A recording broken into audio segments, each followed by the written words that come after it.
Pull up to the man cave. Pull up to the man cave. Ladies and gentlemen, nerds and nerdettes, welcome to the Mancave101 Podcast, where we talk about all things nerdy. I am your hostess with the mostest, your number one bullshit the guy, Abel. Alongside of me tonight, the man in the chair, Aaron. What's good in the hood? What up, peoples? Happy birthday, Abel. You're not getting away with that. You're not getting away with that. Come on, Happy man. birthday, sir. I guess. All right. Well, the cat's out of the bag. Spread love is the Brooklyn way. Big Chase. How we doing? Hey, listen, I was gonna move this up, but you know what? Let's just go ahead and get this out of the way. It is the number one bullshit, guys. Freaking birthday and whatnot. Hey, Aaron, can you do me a favor? Move Abel to the center. Make us small. Move Abel to the center and make us small. Okay. Yeah. Oh, no. Okay. Everybody, on the count of three, let's all. It's all. It's the number one bullshit. It's the number one bullshit. You made a mix. Number one bullshit.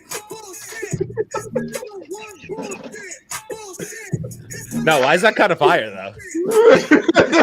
We got a bop for fucking Abel. What the? That's awesome. Oh, God. Yo, let's go. Fantastic. Yo, happy birthday, Happy bro. birthday, happy birthday. Thanks, guys. I appreciate you. I couldn't think of a better way to spend my birthday than with you hooligans in the chat and on this goddamn podcast. Oh, wait, 1 second. For tonight only, anybody who puts Abel drinks on the fucking chat, that's a fact. he has to drink Full tonight. fact. That doesn't sound like a fact. It actually doesn't sound like a fact. This is a proven fact for his birthday. Yo, Whoever puts in the chat, yep. Abel drink. He has to take a Abel drink. won tonight. I kind of like that rule. That's a I like full it. fact, bro. I like it. I like That's it. a full fact. Dictatorship like a motherfucker. So get ready to drink. Oh boy. Overruled. Full fact. Well, good luck, guys. That's all I gotta say. That was gonna be a fucking long night. Oh God. Well, thank you for the love. I appreciate it, gentlemen. They call him K-Lo-K, the Mama Want a God. Leo, how are we doing, sir? Can't buy some peoples. Jesus Christ, but all right. Well, we are birthday crash out's crazy, but Birthday crash outs is nuts. but what's it called? Thank you all for hanging out and stopping by. We are the Mancave101 Podcast, coming to you live for every Thursday. All your nerdy deeds throughout the weeks. We got some fun stuff tonight. Obviously, we're gonna get into our comic corner, the nerdy news. We're definitely talking about Daredevil this season and episode 8. Is that episode 8? Episode 8. Yeah, episode 8, sure. And then, we'll get into some other things. But obviously, let's start this show the right way. Let's get into the comic corner. But before we do that, cheers, gentlemen. Happy Thursday. Yeah. Happy birthday to me. I am a little bit longer in the tooth today. So just one more year of catching up to y'all. So let's get right. You know, that hurt and lift, that tooth breaks off. Yeah, not gonna lie, that whole wrong side of 40 thing hit me hard too, bro. Dude, Wrong side. I should say closer to 40 than 30 now. It's not good. My nap needed to be a lot longer today. Really taking naps. Christ. Now, Leo, when we get into the comic corner today, remember it's my birthday. So let's do the right thing here. Oh fuck no! Abel drink time. All right, let's see. So everybody, welcome Make to sure the you comic vote corner. in the poll. Vote in the poll, like the podcast. Let's go. All right, so this is the Comic Corner. That we do this every week. If you guys are new to the show, this is where we tell you what you should pick up for the whole week of this week of. It came out yesterday, Wednesday. So these are the books you should pick up. These books are going to have first appearances, cool covers, cameo appearances, or just something that I just wanted to throw in there just for the hell of it, or a cool fucking read. All right, and this is also contractually obligated to say this. This is where I pay for my sins, and I have to drink every time I get a name, artist, writer, or cover artist names wrong. Just for the hell of it. Today I put the covers too. Fuck it. Just because it's Abel's birthday. You know, it is my birthday. Just give him a little taste. We're looking for a show tonight. We gonna get one tonight, boy. But this is also where I pay for my sins because I'm horrible with names. So if you're new to this, get ready, buckle up, Buttercup, because it's gonna be a fucking ride. Buttercup is interesting. I like it. All right, first book on the chopping block is Adventure Time from Comedy Central. For you new people that still have not that long in the tooth, this is Adventure Time. This is the first comic. So if you guys want to pick it up, I suggest you do because it's going to be worth money. I was about to say the crazy thing about these comics, like they're not your traditional superhero comic, but these books be worth stupid money later on, and you be like, I saw that thing, I think nothing of it. Then you like, Leo told us to pick this shit up, and now it's like $500. Exactly. So the first, so this book has 13 variant covers. Yeah, they just trying to get you. So the cover artist is Nick Wynn. The artist is Derek Belford. Ballard? Bellard, sorry. Yeah, that totally counts. That's one. How about Ballard? That's your freebie for the night, Abel. Freebie. Freebie's crazy. All right, and the same thing as the writer is Derek Ballard. Next book on the chopping block is The Amazing Spider-Man #1. We're back, ladies and gentlemen, with The Amazing Spider-Man. So if you guys do not know, pick this up. Anything Spider-Man is always worth money at the long end. This book has 37 variant covers.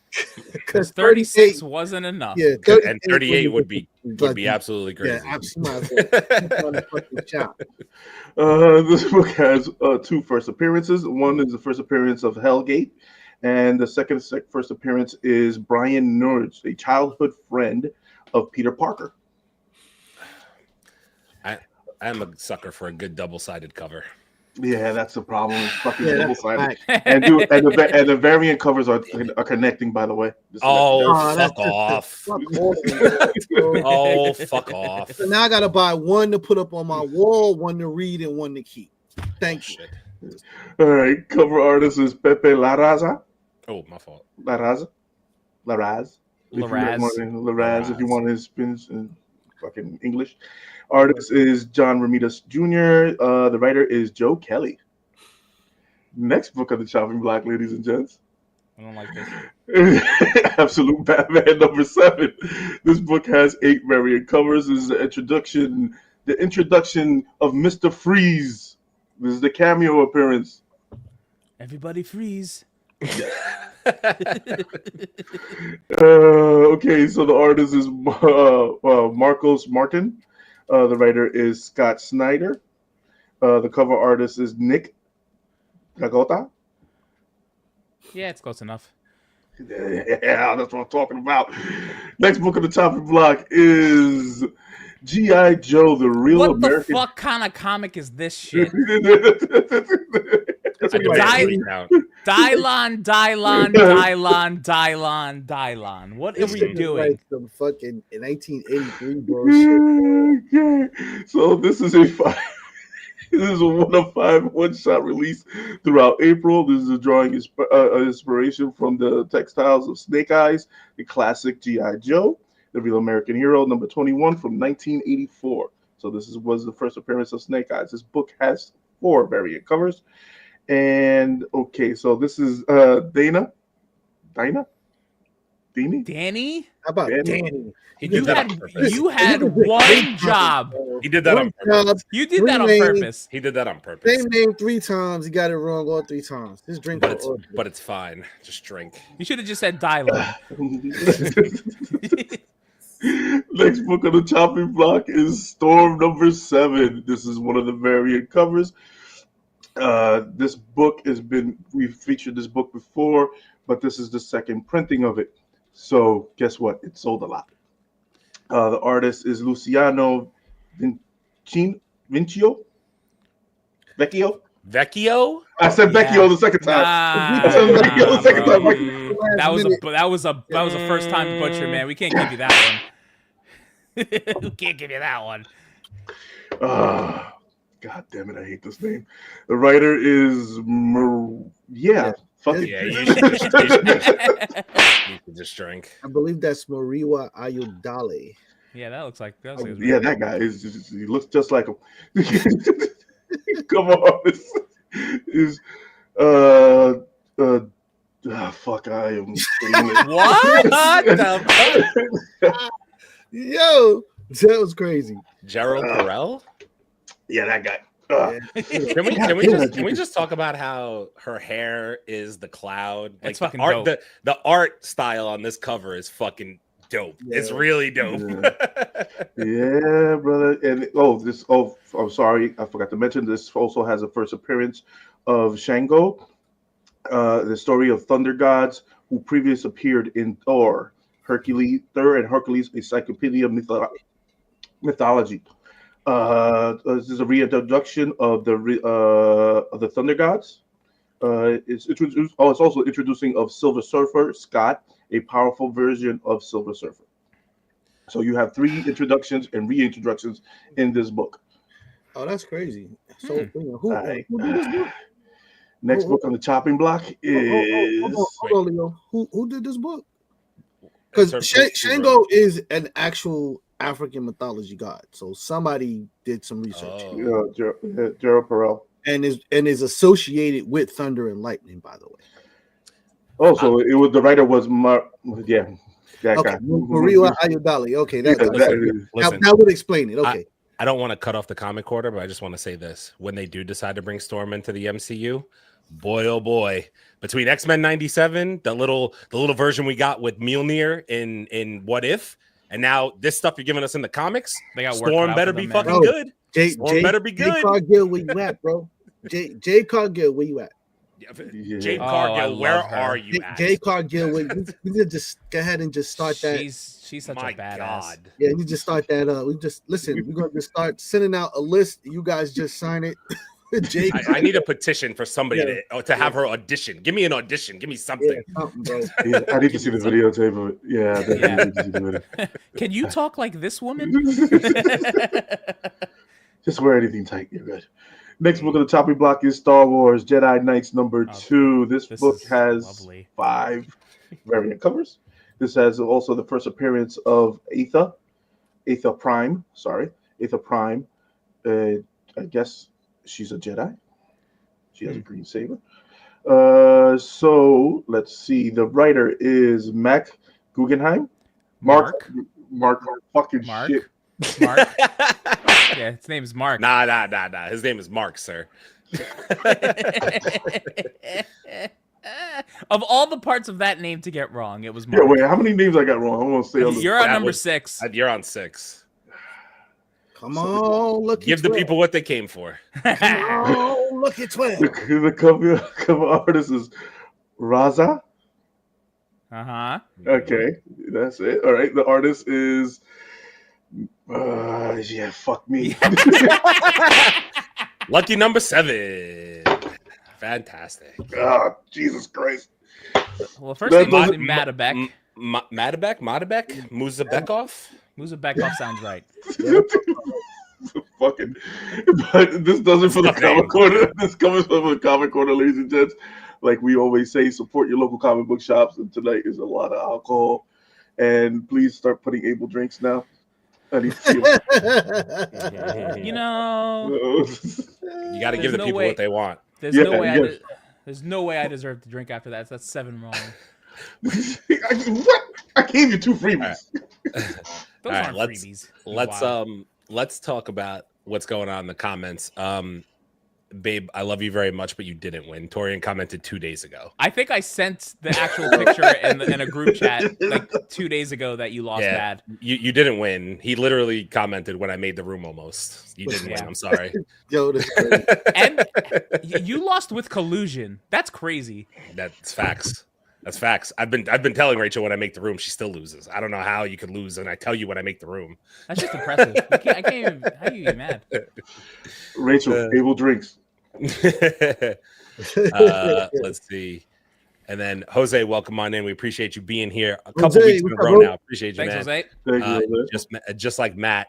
Just like Matt was ready. Oh, because Abel said, "Are you ready?" And you said, "Just like Matt was ready." Oh, we're gonna talk about Mr. Murdoch in a little bit. That he whore. did some things. Talk about Daredevil like that. He's a hoe, and I love it for him. He's great. He really is. Let's see. Torian was 2 days early. Yeah, he was. It was 2 days early. Yeah, he was. Bro, that's crazy. Let's see here. This year is going to be great for theaters, especially when F1 and Tron Ares come out, among others. Yo, Tron looks great. Why Bro. does Tron look great? Bro, not only that, Chase and I were talking about earlier in the group chat. Sinners is getting Reviews. bombed right now. 100% on Holy. Rotten Tomatoes. 100%. Yo, I might have to go see Sinners. I Yeah. might have to go see Rotten Tomatoes gave Sinners 100%. 100% on Rotten Tomatoes. 100% of Rotten Tomatoes. I'm Yes. all the way in there. I'm all the way in there. It's got to be good, bro. Got to be. All the way. I gotta check that shit out. It sounds good. Torian's not here right now. He's here. He's here now. Happy birthday, Abel. Yes. Happy Thank birthday, you, Abel, Rachel. indeed. Host or hostess, Abel. No, it's hostess. He said it right. Happy birthday, Abel. Thank you, brother, man. I Happy appreciate birthday, that. bro. Thanks, man. Let's see here. Y'all are Are too these, kind. I think the pauses are. I The think pause those is me. those The are pause is me, Abel's. so yeah, those here are you go. Abel. So yeah, drink. Those are Abel's. Yeah. Wish the sound was louder, but that is fire. That was dope though. Birthday crash out is crazy. Sorry, Amanda. Brother man with the $5 My holla. man. Drink mofos, yes, sir. I'll Yes, drink. sir. Yeah. I'm almost Thank fucking you. empty. How the fuck does that happen? That means you refill, sir. God damn it. Brother man, we appreciate the $5 and you being here week in and week out, sir. Thank you very, very Thanks, much. man. Adventure Time is dope. Cannot believe you guys haven't mentioned it before. Yeah, it's kind of a good show. Yeah, I do like it. I'm not gonna lie. Let's see. Shout out to someone called Leo's wifey on Instagram. I think I know who that is. She said, "Can we do an early happy birthday to Rachel?" Yes, Rachel's birthday is tomorrow. That is right. So happy birthday Rachel. to the number one groupie, but obviously not number one because Torian seems to have that title these days. Rachel. Dude, you just want to get hit with a frying pan, dude. Yes, that's the goal. We all literally want to get hit with a frying pan. That is correct. Oh man. Yes, happy birthday. Yeah, in case for those of you who don't know, Rachel, myself, and Abel all share a birthday in the same calendar week, which is a lot of fun. It is a lot of fun. A lot of Aries energy. Big stubborn energy. Big stubborn energy. That's correct. Amazing Spider-Man is so popular, hence the numerous variants. I think it's just Spider-Man in general. Every Spider-Man comic gets 100 variants all the freaking time. All the time. Yeah. Understood. I get it. You know, it is what it is. Leo, drink. I don't make the rules. I don't make the rules. Yeah, Rachel, I ain't even say nothing bad. I don't make the rules, bro. Listen, it's the way this shit works, Al. Oh man. Oh, Let's see here. Torian, what up, y'all? Catching on my break. I didn't check the chat, but I hope Rachel doesn't think she won this week. No, she did. I corrected her. Don't worry. Oh man, let's see here. She did think she won, Torian. How about let's see here. How about Leo and Abel drink together before the toast? Oh, before we go to the nerdy news? I like that idea. It's a great idea. Before we go on to the nerdy news, I like that. I like that idea. I'll join them. I'll have a drink before we get to the nerdy news. Fuck. Let's see It here. tastes so good once it hits your lips. Shout out to Corey Kenshin for having the fastest growing manga sales in America, 200 plus sales in 1 week. Shout out Corey Kenshin. Round of applause. Got mine. Yes. The guys already know when they were over here at my house. I showed them I got one to keep and one to read. So I'm keeping one in the plastic for when somebody wants the first edition. You could buy it off me for a high price because I knew Corey Kenshin was going to make money. A very high price. Fuck that. Very high price. Showing support. So let's go. And isn't Rachel's birthday tomorrow? Yes, Rachel's birthday is tomorrow. Happy early. Thanks again, brother man. We appreciate that. Thank you, Brother man with the $5 again. So I didn't realize that was a $5. Brother man, you're crazy, bro. Thank you. Yeah, I you appreciate nuts, you. Thank you, sir. Thank you. Love you, man. We appreciate you, man. We do. Yeah, and that's all. Congrats, Corey Kenshin. Congrats, Corey Kenshin. Indeed, it's dope. I'm also pretty sure this is Daddy Cool, so shout out Daddy Cool for dropping by. I thought that was you. I thought that was you. Daddy Cool, what up, bro? What's going on? What's happening? I forget that you all have this. Me and Daddy Cool went out to a nice lunch today. Had some margaritas and espresso martinis. You already know. You and those damn espresso martinis, bro. Classy. You just classy, bitch. Amanda bought me a espresso machine for my birthday, so we're about to get in deep on the espresso. Abel's going all pinkies up on us, guys. Damn right. Fucking pinkies out all the time, bro. It's crazy. Mm-hmm. Oh shit. God. All right. Let's. I thought Abel was posting from his burner account. Let's see. I asked about Silver Surfer with Storm, so care to answer, Leo. Did I miss that? Where is it? Yeah, there was something about going to look. Here we go. Thought Silver Surfer was in another comic besides Storm first intro. So which is right, Leo? Silver Surfer was in another comic besides Storm first intro. So Silver Surfer's first comic appearance? Is that what you're asking? His first appearance wasn't on Storm.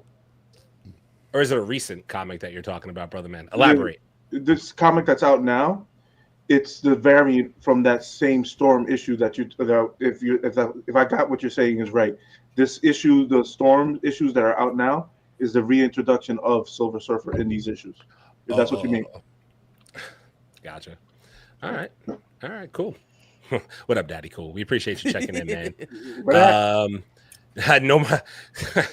No more Duncan, Abel from Bridget, and no more Duncan. No more Duncan. That's no impossible. More Duncan. No more. That's impossible. No more Duncan, bro. That's it. Now you got an espresso machine at home. Yeah, I can't. I'm addicted. I'm addicted to the Duncan. It's crazy, but all right. Let's toast it up. Let's get to the nerdy news again. Where's my sound at?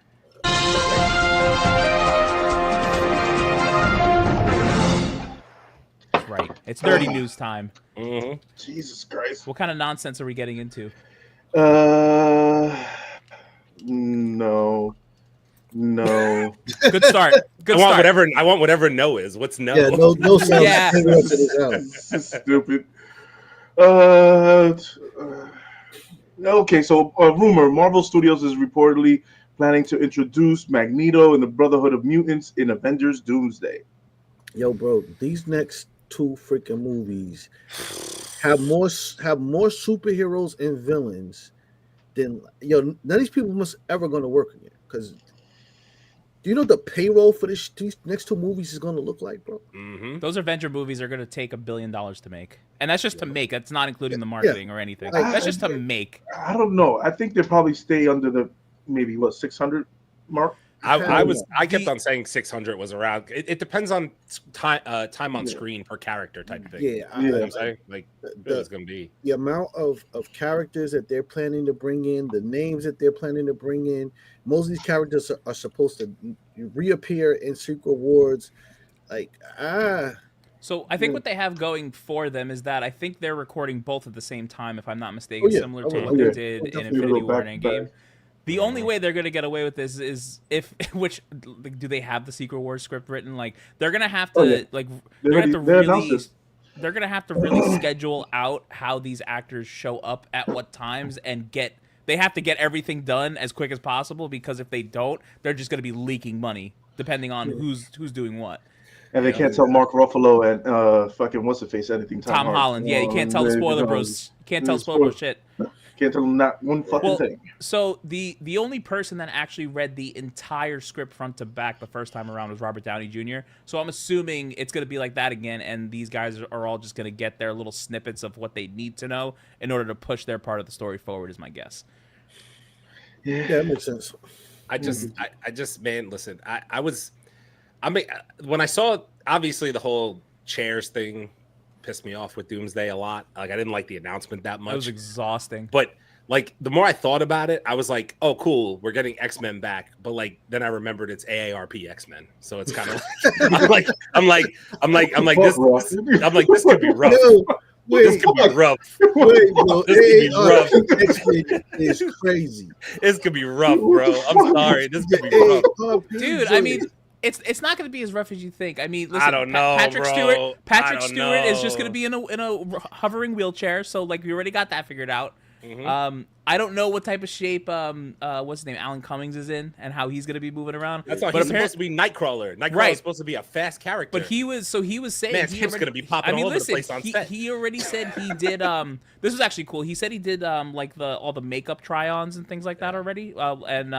He said that they took the time down from like, it was like almost like a 3-hour process to get him ready to film, and now it's like 90 minutes. So like over the years, that's how drastically it's like changed in time. Right. You know, a lot of it's going to be motion capture instead of like having to draw every tattoo that was on his arms, his face. Like it's just stick-ons now. Like, so like, I mean, you know, things like that, and technology is going to be interesting. I mean, it's like, listen, Ian McKellen's going to, you shall not pass. Like it's going to be great. Oh man, I don't know. I'm excited to see it, but I'm just like, dude, I don't know. I want comic accurate suits from all of them. I think you're gonna get that. Like, I think you're probably gonna get that. Yeah. I want if they did it for Wolverine, you know they're gonna do it for the rest of them. Like they have to almost. And I demand another black leather joke. I demand it.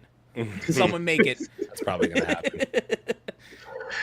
All right, we got a trailer for Predator, an animated, and a regular season trailer for Predator. So all you hotheads, get ready. We're doing that tonight. Oh. So Predator got new trailers out. Are they supposed to be making another Prey movie too? Was that a thing, or am I making that up? Yes, that's the live action one. Yeah, that Prey movie, that first Prey movie was dope. Oh, good. Yeah, yeah. And that's what they've been asking for a very long time right now. Yeah. And more horrible news. I should wait for Wendell for this one. Wait for Wendell. Wait for Wendell. I was gonna say wait for Wendell. If you want. What did Sydney Sweeney drop out? Is DZ coming tonight? I don't know. I don't know either. Yeah, we'll find out. He usually just pops in. Yeah. All right. Solo Leveling Season 3, July 3rd, 2025. Damn. Yo, so what happened? Because the guy who's making Solo Leveling said expected delay to 2027, and then it was just announced that it's like next year. Like, what happened? I'll guarantee this year, bro. Huh?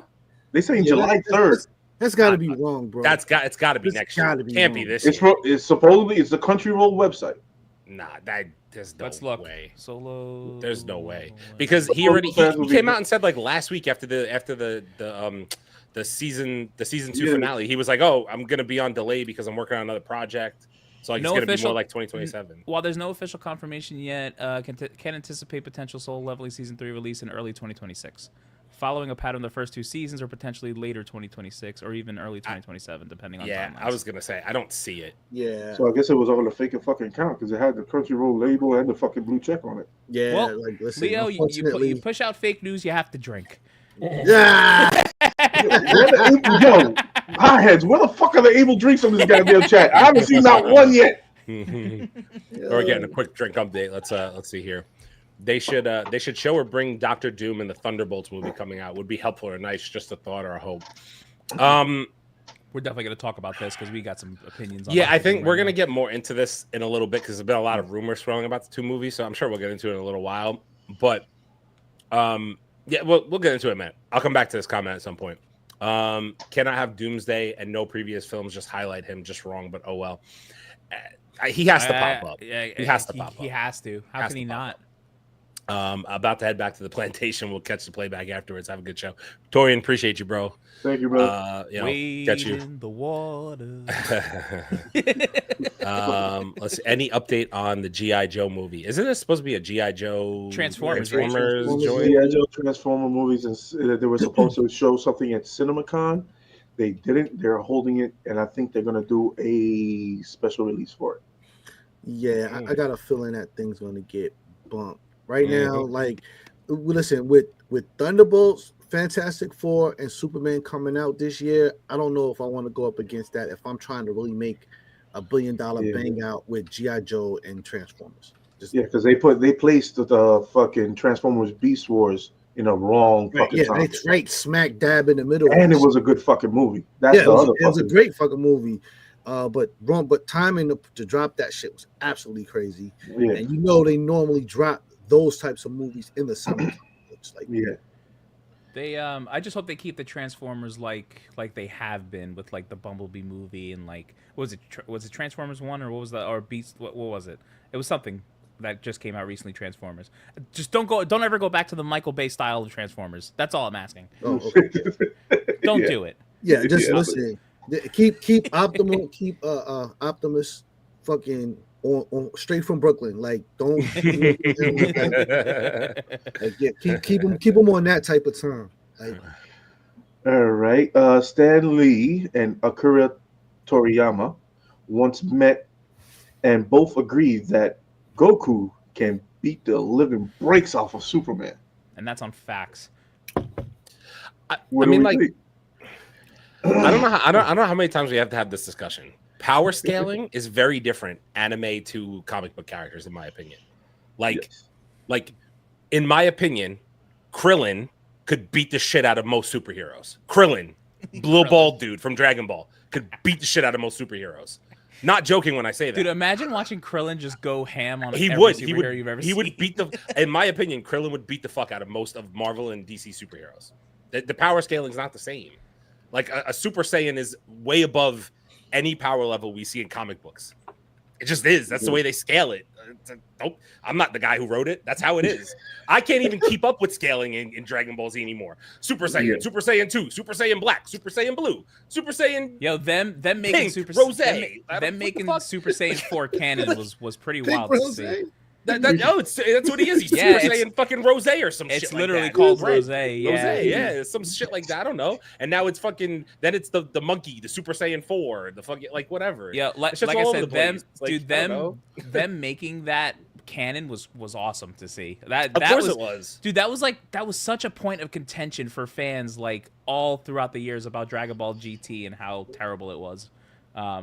Actually, what's Goku's latest thing? Isn't he Goku Black? I'm not making that up. Right? No, Ultra Instinct. Ultra. It was Goku Black and then Ultra Instinct. And now apparently the strongest person in Dragon Ball is now Beast Gohan.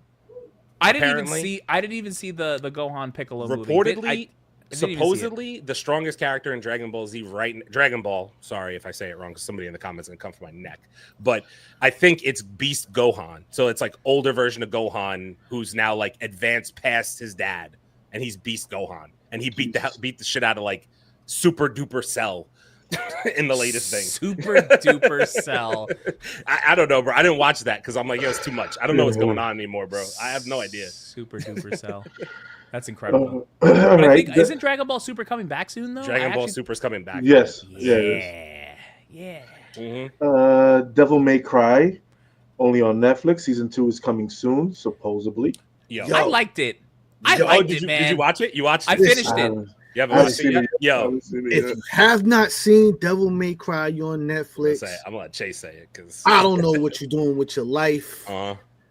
Listen, really good. This shit is hot. Period. I'm gonna probably watch it this weekend. I listen. I played almost all those games. I might have missed like one or two in between, but the story like is very close to what the games were, and it was great. Dante was awesome. I'm not gonna give away anything, but there was some story beats there that are from the game. And I was gonna say, did they follow the game pretty well? Especially the ending and what they revealed at the end. That was like a big thing going into Devil May Cry 2. So they're following the story pretty well. So I'm excited for that. That looks cool. Oh, go ahead, gotcha. Yeah, I was just gonna say the one thing that I liked and I realized is that Netflix to me is kind of cleaning up the loose ends that you tend to find in anime with the timeline, the storylines and whatnot, where they kind of get broken off, or there's these like weird moments in the cartoon, like in the animation. They literally streamlined it. It just moved along. There were no real dead spots in the story. The action just it just kept going, man. Listen, I tried not to binge the whole thing in one day because it was very hard because you just wanted to get to the next episode. Mm-hmm. So I think I was talking with Chase about this. How did you feel about the 2000s rock and roll, like not rock, but like pop rock, like pop, whatever you want to call it, pop rock. Limp Bizkit being the theme song, Last Resort, dude. Am I going crazy? It was Papa Roach. That's what it was. Was Papa Roach? Yeah, right? Last Resort. Did they play Butterfly, or am I just going crazy? Yeah, one of the episodes they did. Dude, they did that. They did It's Butterfly. it's like the freaking the music of like my childhood. Like that like, shit was fire. But this is what I told. It's what I told Aaron. I said you got to understand that they know that it's an older audience that's watching. Yeah, that's watching it. And you know, you hear your favorite movie, your favorite songs from back then. Yep. Who's not going to pay attention, especially when it opens? Like I think the first episode. Fan. I think the first episode caught me so off guard because as soon as they went into the theme song and it was fucking "Rolling" by Limp Bizkit, at first I was kind of like. I was like, "Oh, rolling!" But by episode 3, every time it came on, I was just like, "Keep rolling." I was like, "Okay, cool. We're doing this. All right, I guess it's fine." Dude, they what's it called? The creator of the show was he was on Raw. Did you see him in the Devil May Cry suit? Like he was wearing the Dante hair and everything. I'll find the picture. It was very funny. Yeah, I'll find it. Well, Netflix is doing real crazy cross promos on Monday Night Raw because it's on Netflix now. So that's that's money. It's all just money to be made. That's all. Promo, man. That's all it is. The way they are, I have it right here. The way they are advertising on Netflix through that is like, it's almost like is this a fact? Rashad 0026 appreciate you being in here. Sorry, hang on, I gotta get rid of the comic. Oh, is that what it is? Hold on. Devil May Cry animated by the same studio as X-Men 97. You know, now that you mention it, I could kind of see that. The animation style was very similar. Dude, this cracked me up. That's hilarious. Yeah. That's hilarious. That's freaking hysterical. He was right behind the announce table. I didn't even see that. That's incredible. But now that I'm thinking about it, the Devil May Cry anime had a very similar animation style to X-Men 97, if you really think about it. Like the styling of it. Fuck. I didn't realize that was them. If that's crazy. That's kind of cool, to be honest. I like that. Good pickup. Good pickup. I was gonna say I must have double checked that, but good pickup. For sure. All right. DC Kingdom Come documentary has officially received its release date, set for May 10th. And May 17th. So I'm gonna be really honest. I don't know much about the Kingdom Come run. Neither do I. It's all by Alex Ross. That is Alex Ross. Yeah, that picture up there is Alex Ross. I know that definitely. Kingdom Come. He drew a lot for Kingdom Come. I always love that Batman, that Superman suit. Yeah, he actually drew it fucking perfectly. And if you guys go to Comic-Con, stop at the Alex Ross booth, and if you have a couple thousand, I was gonna say, and bring your checkbook with you.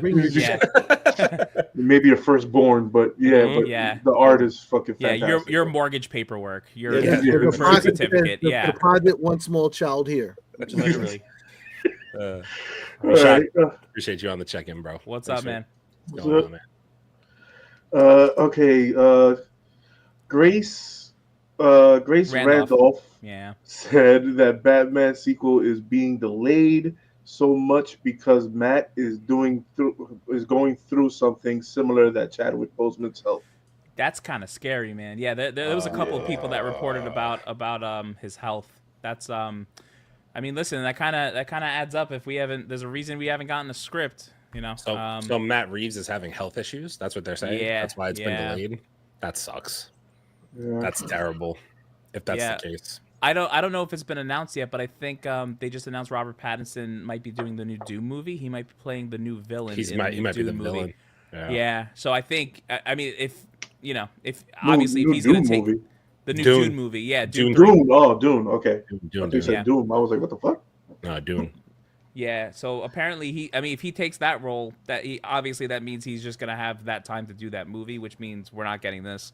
That's really sad. I hope the guy's all right. I wish that upon no one, even anything remotely close to what that guy went through. Exactly. Yeah, it's terrible. Awful. So before the podcast started, we were talking about it. Sinners got a 9 on IGN. Sinners is Yo, listen. lighting everything up. Yeah, facts. Like, And listen, also it got 100 on Rotten Tomatoes. 100% on Rotten Tomatoes is crazy. Remember, it's the What- critics. Rotten Tomatoes actually says Sinners first reviews one of the best films of the year. I could see that though, to be honest with you. So I have a question as it relates to Ryan Coogler. Do you guys think that, because remember, there's a big rumor out there that apparently, like, creativity wise, Coogler wanted to go horror route ish with his next MCU project, which we all assume would be Black Panther. Mhm. Do you think having a crazy Sinners movie gives him, like, I don't want to say creative freedom, but do you think Marvel kind of goes a little hands off and says, "Hey, Ryan, do your thing, and I'll let you." The fact that he I say doesn't don't- have that already is crazy. No, I say don't do the horror thing with Black Panther. Do it with Midnight Suns. Do Midnight Suns. Give him Midnight Suns. Let I him run agree with with that. you. No, So, okay, so 'Cause it gives you a lot of horror in there. A lot of horror in there. Yeah, it does. I think it's smart because number one, it gives him a chance to try out the horror run, but also depending on the storyline that they do for Black Panther 3, because the villain that everybody was rumored that Denzel was supposed to play in part 3 actually goes along with a supernatural horror thriller of a movie.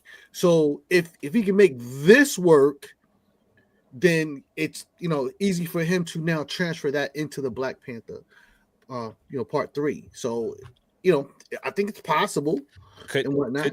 Could you also imagine a scenario where I'm just gonna putting this out into the nerd multiverse, if you will, into the ethos, if you will. Imagine a scenario where we just heard Blade with Mahershala Ali is completely shelved, and they had trouble finding a director and a script writer, and now all of a sudden you have Coogler, who literally just made a vampire fucking movie, Dude, that is a 9 out of 10. It's such a middle finger. And I'm not even trying to say that this way, but like, he already handled Black Panther. You're gonna tell me he couldn't fucking handle Blade? He You're couldn't gonna tell me he couldn't handle the vampire that kills vampires. Like, bro, With bro, Wesley Snipes. Ryan Coogler would have destroyed a fucking Blade movie if they would have given him the opportunity. I guarantee he would have fucking knocked it out of the park. I Crazy to me. truly believe at this point the only way we get Blade is if they do Midnight Suns and we just start with Blade there. It's the only way we're getting. Yeah, him Wesley at this Snipes point. Blade. Listen, Wesley Snipes Blade, because it if ain't gonna be that's- Mahershala Ali. He's if over that's it. if that's what it is, if that's what it is at this point, just give me Fine. Blade. Just it's give me fine. Blade. If he's got to be Fine. the only Blade, he's got to be the only Blade. It just is what it is. I can't wait for him to pop back up in Midnight Suns and just be like, "See, told you this." I movie. told you. He needs to break the fourth wall. Just be like, told you. told you. Only one Blade. All right, I'm sorry to bring down the show, but Here I we have go. to say this. Thoughts and prayers goes to the families with the accident that happened in DR. With with the nightclub, right? With the nightclub with Yeah. the famous singer Ruby Perez.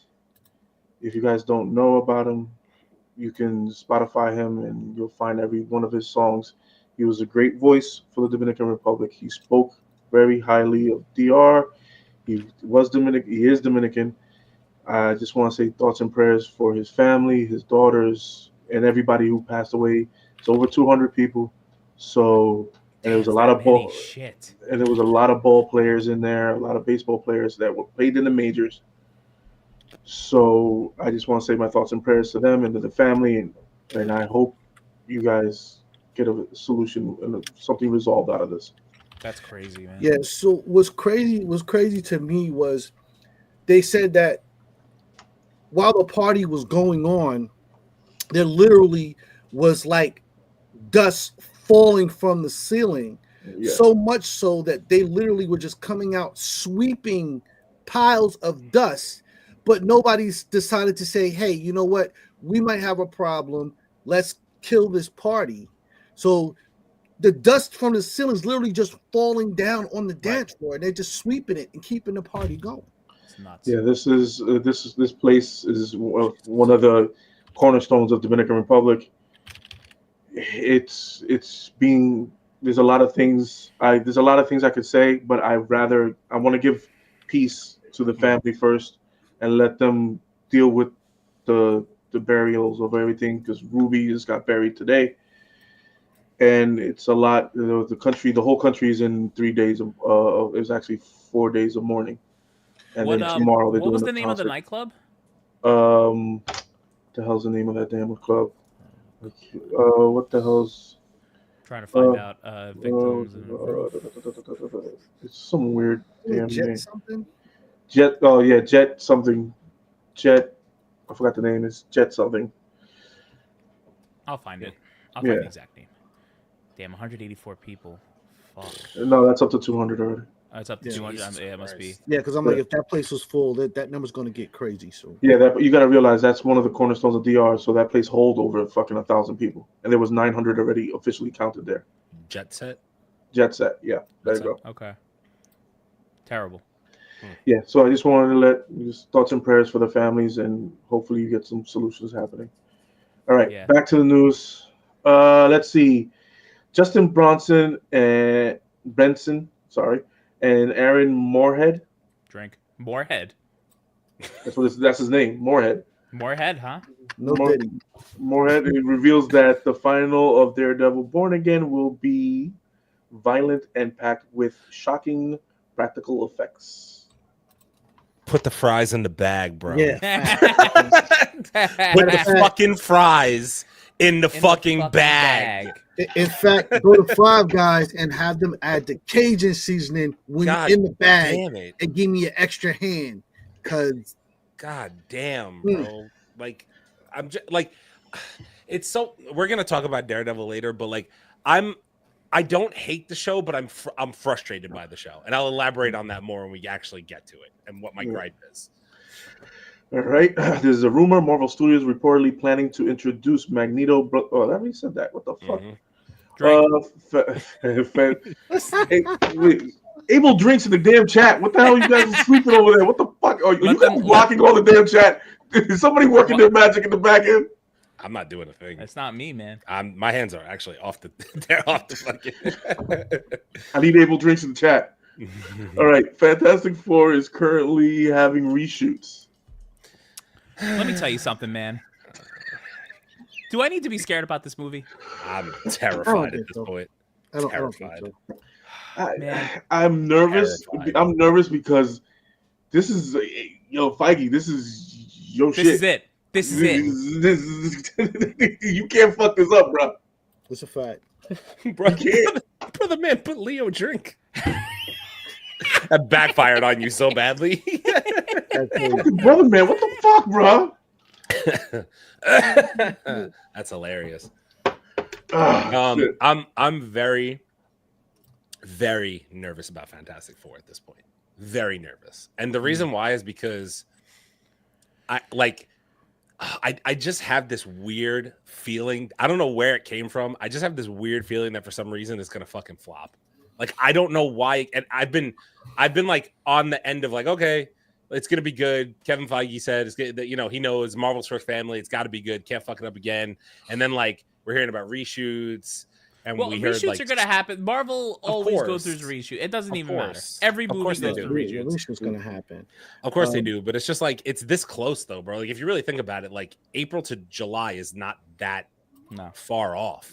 Yeah, movie's coming out in 3 months, bro. Not even. My biggest my biggest thing with this movie, and the reason I am keeping hope is because Kevin Feige has. I think has had his main focus on this movie. I hope that he's looking at this and saying like, man, I can't fuck this up, because if I do, it's fucking a wrap. Like, and if Doom is not in this movie, it's a fucking wrap. Like, Doom needs to be in this movie in some way, shape, or form. It doesn't have to be the big plot point of the movie, but he needs to be in the movie. I'm gonna give you guys a little hint. Anchor beings. Oh, well, that's the whole thing. That's going to be the whole focus. There's a reason they Anchor introduced beings? it. There's a reason they introduced it in Wolverine versus Deadpool. God, Deadpool and Wolverine. Wolverine. I'm gonna Drink. drink. Just I'm drink. just gonna drink. Just drink. Get your breath. I think I hope that it's gonna be Doctor Doom going after the anchor beings, similar to what he did in what is it? The run before Hickman's Secret Wars. It was Avengers something with days in it. I don't remember. But pretty much he goes around in the comics and gets all the Molecule Men and then goes to the Beyonders with Doctor Strange and blows up all the Molecule Men. Because the Molecule Men are like the things that hold each universe together. Like if you blow up Molecule Man in the universe, it destroys the universe. Some crap like that. It's something like that. You have to read the comics. But that's pretty much going to be the anchor beings, because the anchor beings are going to be the quote unquote Molecule Men of everyone's universe. That's what I think they're gonna do. It sounds good. Sounds accurate. I would like to express this openly. Marvel, I love you guys, but you have a power scaling issue, and you are about to introduce some real Marvel heavy hitters. You're talking about Sentry. You're talking about Galactus. You're talking about Franklin Richards. You're talking about Doctor Doom. Scale them properly, or I'm gonna be fucking angry when I watch the movie. You forgot Silver Surfer. And Silver Surfer. Sorry, yes, you are correct. Silver Surfer is also very, very high up there in the power scale level. Yes, agree fully. I have no faith, but I heard she looks great. If you That wasn't creepy at all. I have no faith, bro. You look great. I've heard great things. if you fuck up the power scaling on these characters, we're gonna have a major fucking issue on our hands. A major fucking issue on our hands. Can I say something too? I actually don't think they're gonna do Silver Surfer better than Fantastic Four Silver Surfer. Don't think so either. I really don't think so. I think you guys are gonna be pleasant. You're gonna be pleasantly surprised. You're probably gonna get 2 Silver Surfers. That's fine. That's fine. Honestly, I don't think it's gonna happen, bro. I don't think so either. It'd be fine if it did. I'd be fine with that. Guess what's gonna piss off Galactus? Guess what's gonna piss off Galactus? And guess what's gonna piss off actually not Galactus, Silver Surfer. I think it's gonna be Doom. I think Doom's gonna piss people off in this movie. Yeah, but he's gonna piss off Silver Surfer because he's gonna kill his fucking girl.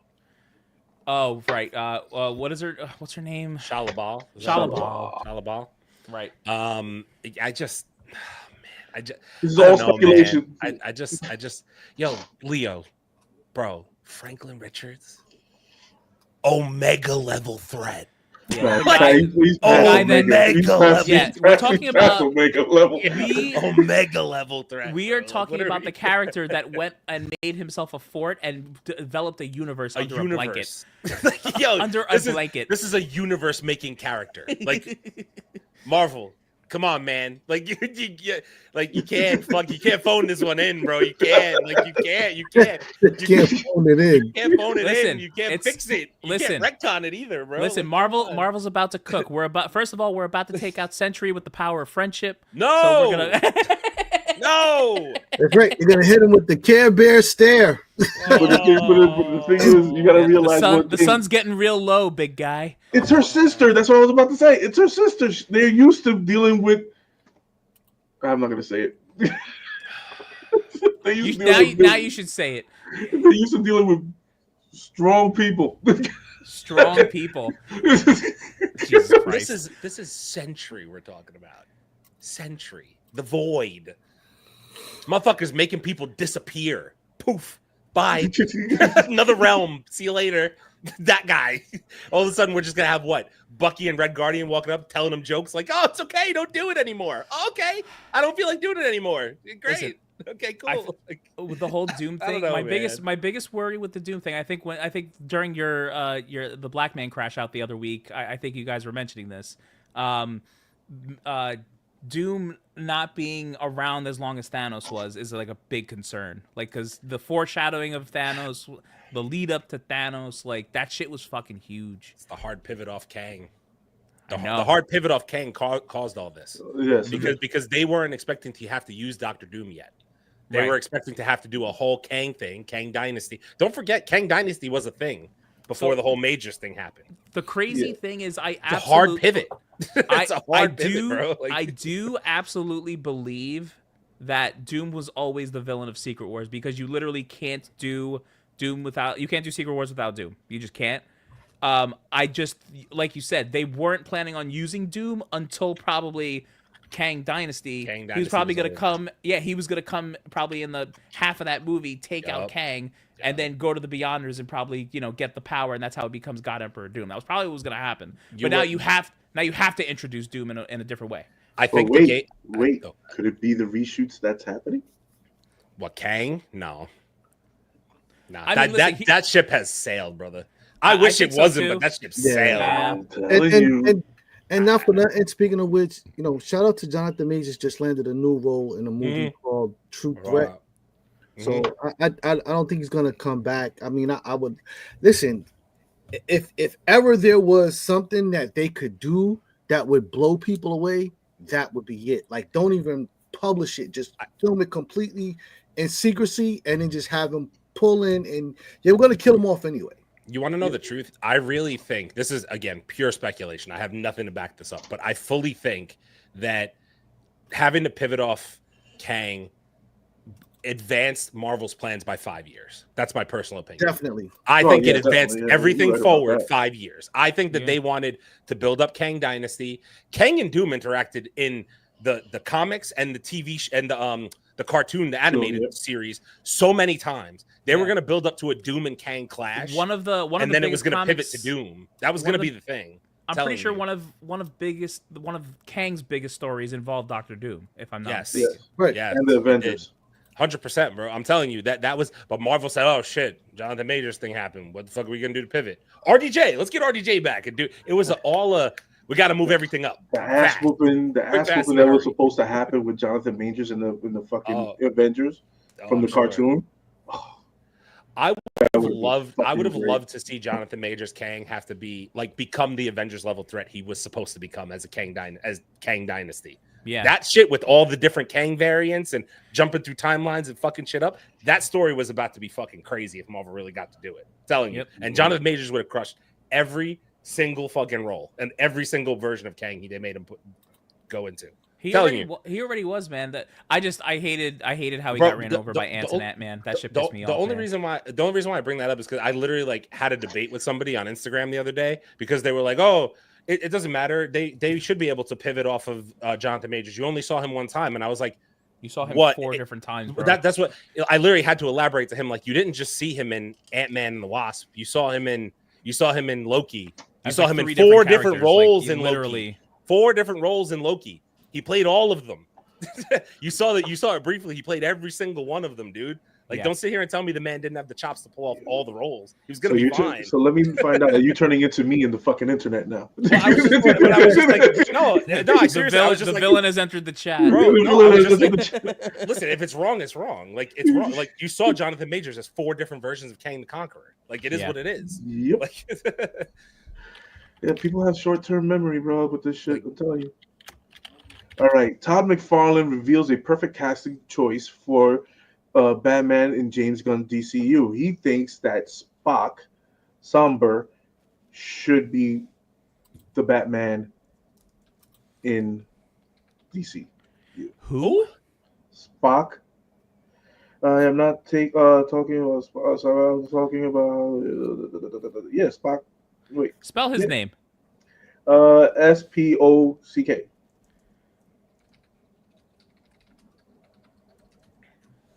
I think that's his name. Oh no, it's not. Drink. It's drink. Zachary. Oh, the guy who Quinto. played him from that can't. That's not Batman. That's not Batman at all. Who? Zachary. Hold on. The guy who actually played Spock in fucking New. First of all, you need to drink for that. Zachary Quinto. Quinto. Yeah, that guy. Yeah, you absolutely need to drink for that. This guy is not Batman. Oh, I know who this is. Yeah, he was from Heroes. You remember that show Heroes, man? That show was badass. Yeah, I do remember that one. Huh. I loved Heroes, man. That shit was dope. Actually, you know what? Before we move on, I want to. We had a bunch of comments about Fantastic Four. Let's just talk about it. Fantastic Four can't afford to fail. Nope, sure can't. This is the last fucking time you get to do this shit. You ain't doing it again. It's over. Not even just that. If Fantastic Four fails, it kind of fucks up everything else. Everything else. You are not kidding. Why would Fantastic Four reshoots after? And all they showed were teasers because they wanted to add stuff. It's all Marvel does this every single movie. There's always reshoots, no matter what. I didn't hear about a lot of reshoots with Thunderbolts. They went through minor. Did they? They definitely went through minor. They went through minor, and you got to realize too that like I said, the Thunderbolts. It's because it's a misfit movie. It kind of doesn't have to be perfect. Like you expect certain things. You know what I mean? Like the CGI just can't be off and stuff like that. But if certain weird things happen in the movie, it actually helps make the movie because it's so weird and whatnot. That can't happen with Fantastic Four. No, agreed. Let's see. I don't have an able drink. I know. Apparently, I need to add another emote for able drink. Dude, he said it. No, that's all you gotta do is say able drink. All right, able drink. Crazy talk. No need to reshoot. Just do it right and stick with it. Damn. This Fantastic Four, I don't know, man. You have to there's going to be reshoots. Yeah. If Feige sees something wrong, if the editors did something wrong, it could be anything. That's the thing with reshoots. It could be anything. As long as you don't get like 15 reshoots in one fucking, you know what I mean, in the span of the next 3 months. If they say, okay, we're reshooting again, then we could have to worry. But they normally have at least 2 to 3 reshoots for every fucking movie. And it's not major reshoots. These are certain scenes, with a character that, just seem a little weird, or it doesn't help the story flow. And we need to put something in there because we need to give the audience some perspective to help keep their focus or whatever have you. So this isn't like no, we got to reshoot the story and redo it all over again. It's not that type of a reshoot. Maybe they just saw a fucking glitch on the fucking screen and said, hey, yo, what the fuck is that? That doesn't look right. Let's fix that. We need to bring this actor back so they can turn left. If no Doom and Thunderbolts nor Fantastic Four, then where will he show up since nothing else is coming out? Literally nowhere. Doomsday. In Avengers Doomsday next June.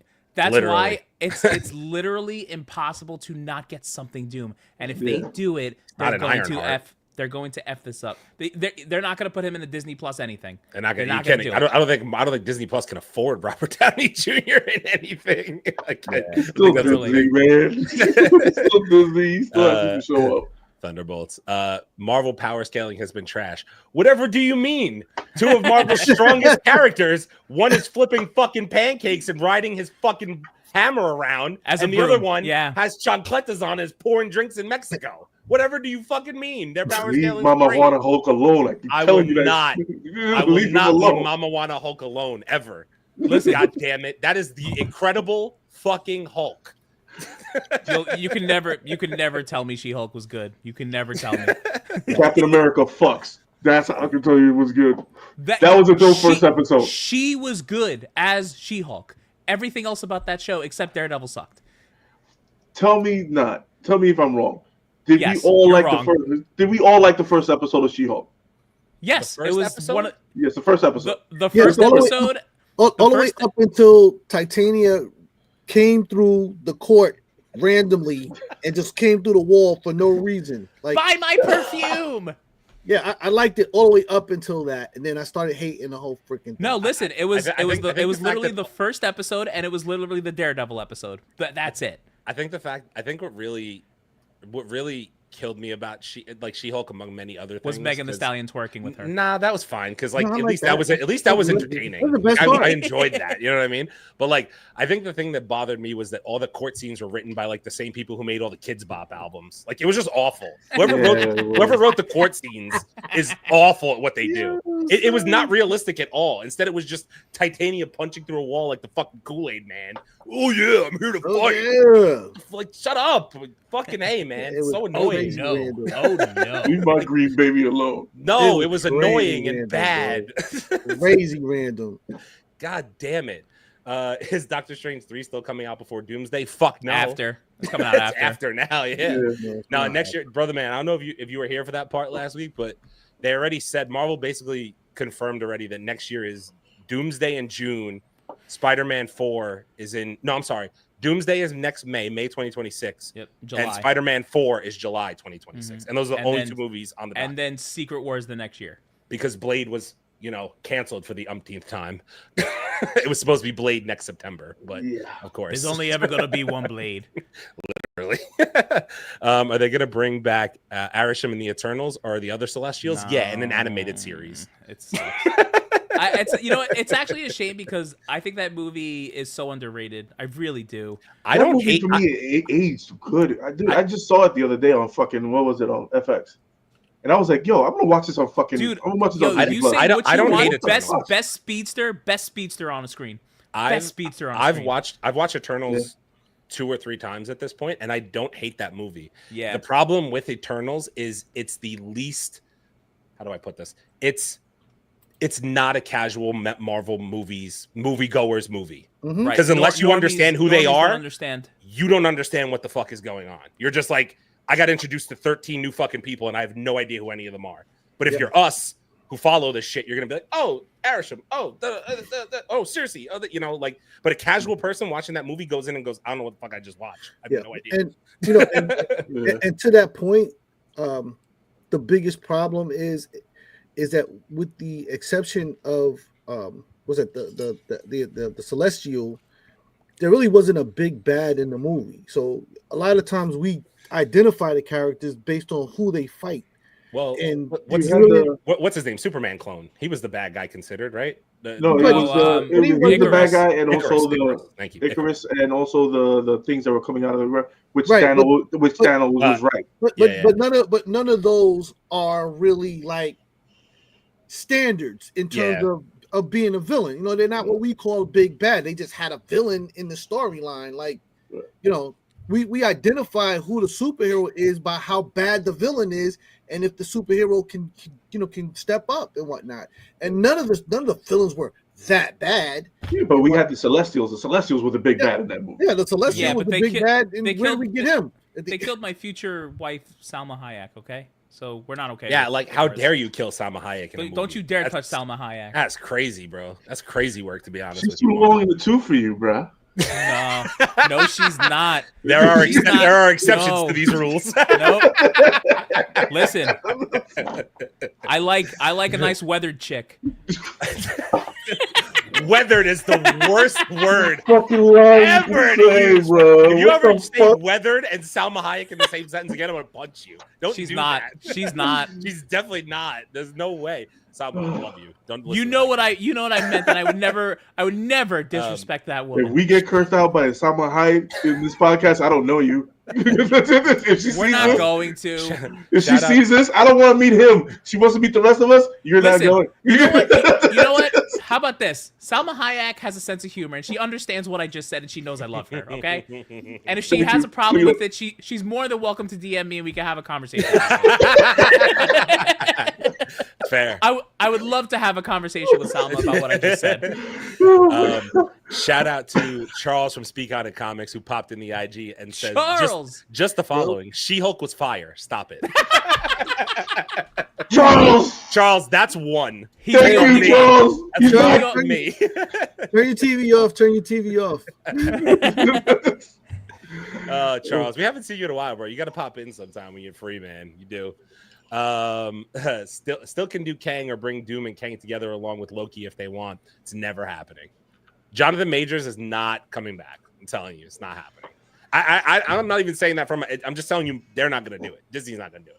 They won't. Yeah, they're probably not going to do it. But if they really wanted to give the people something they did not, if you wanted the Blade effect that you got, like this is how you would do it. You know what I'm saying? Like keep it completely submerged that this was even ever done, and then have him show up out of the freaking blue. Yeah, It would be the shock of a lifetime. I feel like But this is what I'm saying. This is because listen, think about how you felt when Wesley Snipes came walking in the screen. nuts. Like everybody went nuts. It's the same thing. I really like if Jonathan Majors even said even if it was to kill him off, he'd come back. So like he gave Marvel that option. So It was part of the storyline anyway. Right. It's dark and my head is hot. Pause. Nico. Hey, Nico's yo, still Apex, bro. 13 months, bro. Nico, Yo, we appreciate the 13 months. Dude, we appreciate that support. Able drink. Yeah, right. I don't make the rules. Bro. This is good. Actually, we have some time. We could actually really get into this if you want. What would you rate the multiverse saga so far? Do you guys want to get into it? Do you want? Oh my god, pull up the movies. We'll pull up the movies. All right. Well, I can't because what I can do is screw it. I'm just gonna call it ahead of time. We're gonna make this into a video. I'm gonna rattle off the movies and put like some type of graphic in this area somewhere for you guys to see. I'm gonna rattle off the projects. Okay, we'll go through it. We could literally just say our grade if you want after, but I'll name all the projects in the multiverse saga. WandaVision, Falcon Winter Soldier, Loki season. It's in order of release. Chronological order. Black Widow. Am I counting What If? I mean, listen, it's part of it, but like it's not part of it. It's technically multiverse stuff. So I'll say, okay, What If? Shang-Chi and the Legend of the Ten Rings, Eternals, Hawkeye, Spider-Man No Way Home, Moon Knight, Doctor Strange the Multiverse of Madness, Miss Marvel, Thor Love and Thunder. Pancakes. Thor Love and Thunder. Fuck that movie. I Am Groot. She-Hulk Attorney at Law. Boo. Werewolf by Night. Black Panther Wakanda Forever. Guardians of the Galaxy Holiday Special. Ant-Man and the Wasp Quantumania. Guardians of the Galaxy Volume 3. Secret Invasion. I Am Groot. Loki Season 2. The Marvels. What If Season 2. Echo. Deadpool and Wolverine. Agatha All Along. What If Season 3. Your Friendly Neighborhood Spider-Man. Captain America Brave New World. Daredevil Born Again. Obviously to come, Thunderbolts, Ironheart, and Fantastic Four First Steps. Would be your multiverse saga before Doom. Man, when you what would we rate all that? What would you give all that on? Let's just call it what, because I know when we do shows and stuff like that, we do like a number grading scale. Do you want to do a number grading scale or a number grading? Number grading scale 1 to 10. Number grading scale, everything in a culmination 1 to 10. Off the top of your head, take everything into a whole big fucking pot. Obviously, at some point, I'm gonna call this out right now. When I think, and you guys will probably agree with me on this, when Fantastic Four is done, since it's our last Marvel movie of the year, and Ironheart comes out before that, I say that we redo a whole tier list of Marvel up to Doomsday.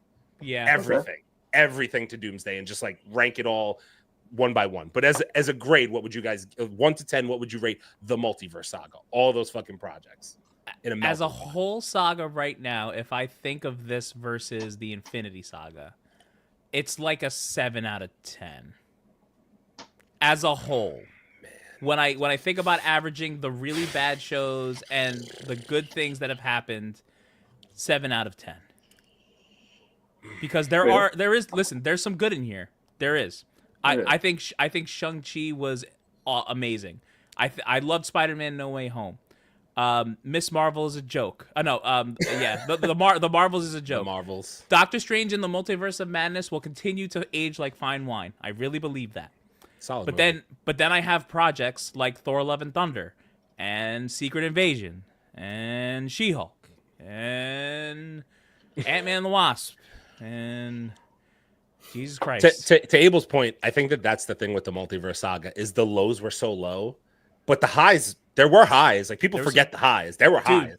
Dude. You're not going to sit here and tell me Loki season 2 is not fucking some peak. Loki season 2 is some peak. Guardians 3 is up there. Maybe it's not Daredevil, Deadpool and Wolverine in that. Deadpool and Wolverine. Yeah, that's what I'm saying. Like if you average, there's peaks. If you average the really good with the really bad, yeah, I think it's a 7 out of 10 because I look at the Infinity Saga as a whole, like 9.5 out of 10. Like you're not beating it. Like there were bad movies in the Infinity Saga. Of course they were, but like there were bad movies in the Infinity But Saga. take those bad movies and compare them to these bad movies. That's what I'm saying. The lows of the low here hurt. Secret Invasion. They're low, bro. They're bad. Like some of the lows are bad, but like there's highs. You know what I'm saying? Like, it's just never in a million years would I thought I'd see all 3 Spider-Men on screen. Never in a million years did I think I'd see Wesley Snipes' Blade come back and Hugh Jackman, freaking interacting with freaking Human Torch. Like we didn't know. Fuck that. When all this shit started years ago, would you ever have thought Deadpool was at Fox? We didn't know we were ever going to get Hugh Jackman and fucking Ryan Reynolds on screen together. It was a nerd. That was crazy. That whole movie was a nerd dream. It was a nerd dream. Yeah. And what's crazy is that like if they do this right, more nerd dreams are going to come true. Yeah. Like this could really go this way if they don't fuck it up. All right, I'm gonna give it. All right, Kevin Feige, log off because I don't need to. But I'm gonna give it a 7.5. He's about to be kicked off the payroll. You know what? You know what, Leo? Knowing you, I'm surprised it's that low. To be honest with you, because I figured you were gonna go high. I have to be honest. You got to admit what it is. Yeah, it is. There was lows. There was lows. There's lows. Love and Thunder's fucking brutal. Love and Thunder is a brutal movie. No, fucking it's a brutal fucking movie. Agatha all along. I don't know how people fucking. I still haven't finished it. Jesus fucking Christ! I don't know how people see it. Honestly, I thought Agatha wasn't as bad as I thought it was going to be. To be completely honest with you, I'd rather watch that over She-Hulk, 100%. You know what the crazy part about Agatha is? It actually introduced powerful characters in Lady Death and Wiccan. Those are powerful characters. Dude, Wiccan, they got the Wiccan look right. Like I thought they did Wiccan very well. I haven't seen it. I haven't seen it yet. I don't know. I haven't seen it yet. I don't know. Anyway, Chase, go ahead. I want to cut you off. I know you're about to. Oh no, I'm just I think that we have to be careful about how we measure it. So because so far we were talking about the lows were low, but I want to measure it by the highs. So were there more highs than lows? And for me there were. Now I agree. Some of the lows were pretty low. Would you consider this a low or a high? That definitely is a low. Like listen, Screaming Ghosts almost made me walk out of the theater. I just saying. Dude, that took me so far out of that movie. I just couldn't between that and creepy Uncle Pete. I was done. But I'm gonna give them an 8 on this because Infinity War, Endgame, Deadpool. Like first of all, I don't even. Infinity War wasn't in that, Chase. Infinity War wasn't in that.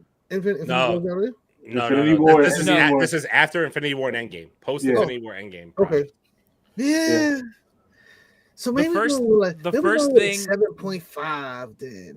Yeah, the first thing was WandaVision forward. The first movie was technically Black Widow. The first movie was technically Black Widow. Yeah. I kind of like Black Widow. I don't know what. I like Black Widow though. Black Widow wasn't crazy. Yo, you take your Taskmaster. Your Taskmaster, and you shove it up your butt. My Taskmaster. I cannot wait for Act 1 of Thunderbolts when they kill that character off. I am going to give a standing ovation when they kill Taskmaster in Thunderbolts. Write it down. I hope Sentry turns into. I hope temporarily Sentry turns into Brugal Hulk. Brugal Hulk. I hope Sentry. Hey, Drake, that's Brugal. Okay, I said Brugal. Brugal Hulk.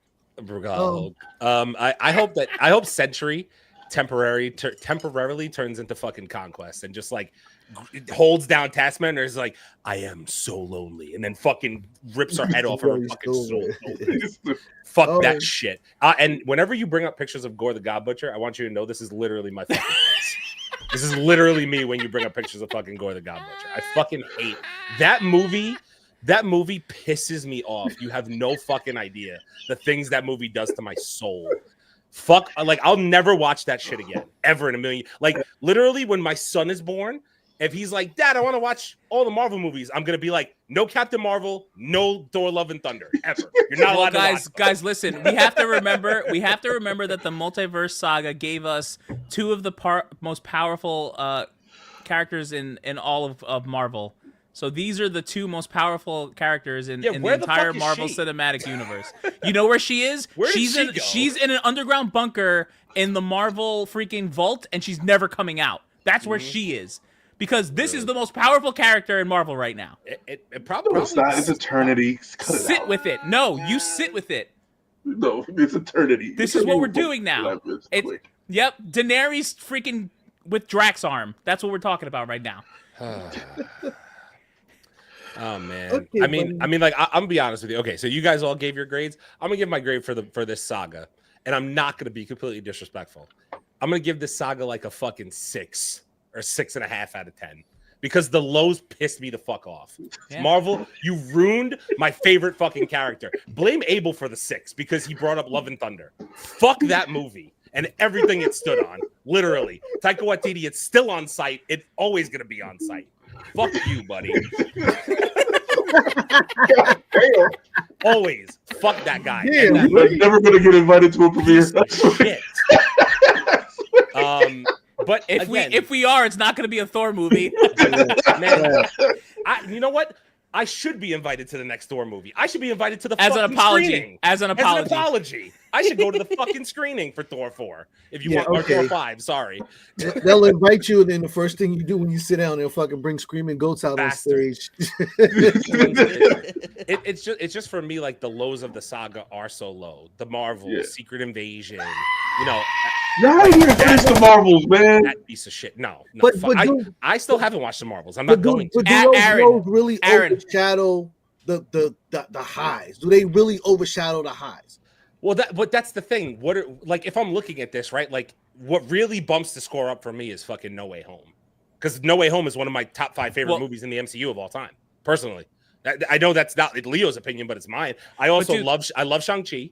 I love Shang-Chi. A lot of people underrate it, in my opinion. Really good fucking movie. The end of Loki season 1 as a whole, but especially the last episode where they introduced Loki's Jonathan peak. Majors was absolutely fucking insane. Loki's peak. Doctor Strange has aged like fine wine, in my opinion. I've seen that movie more than once.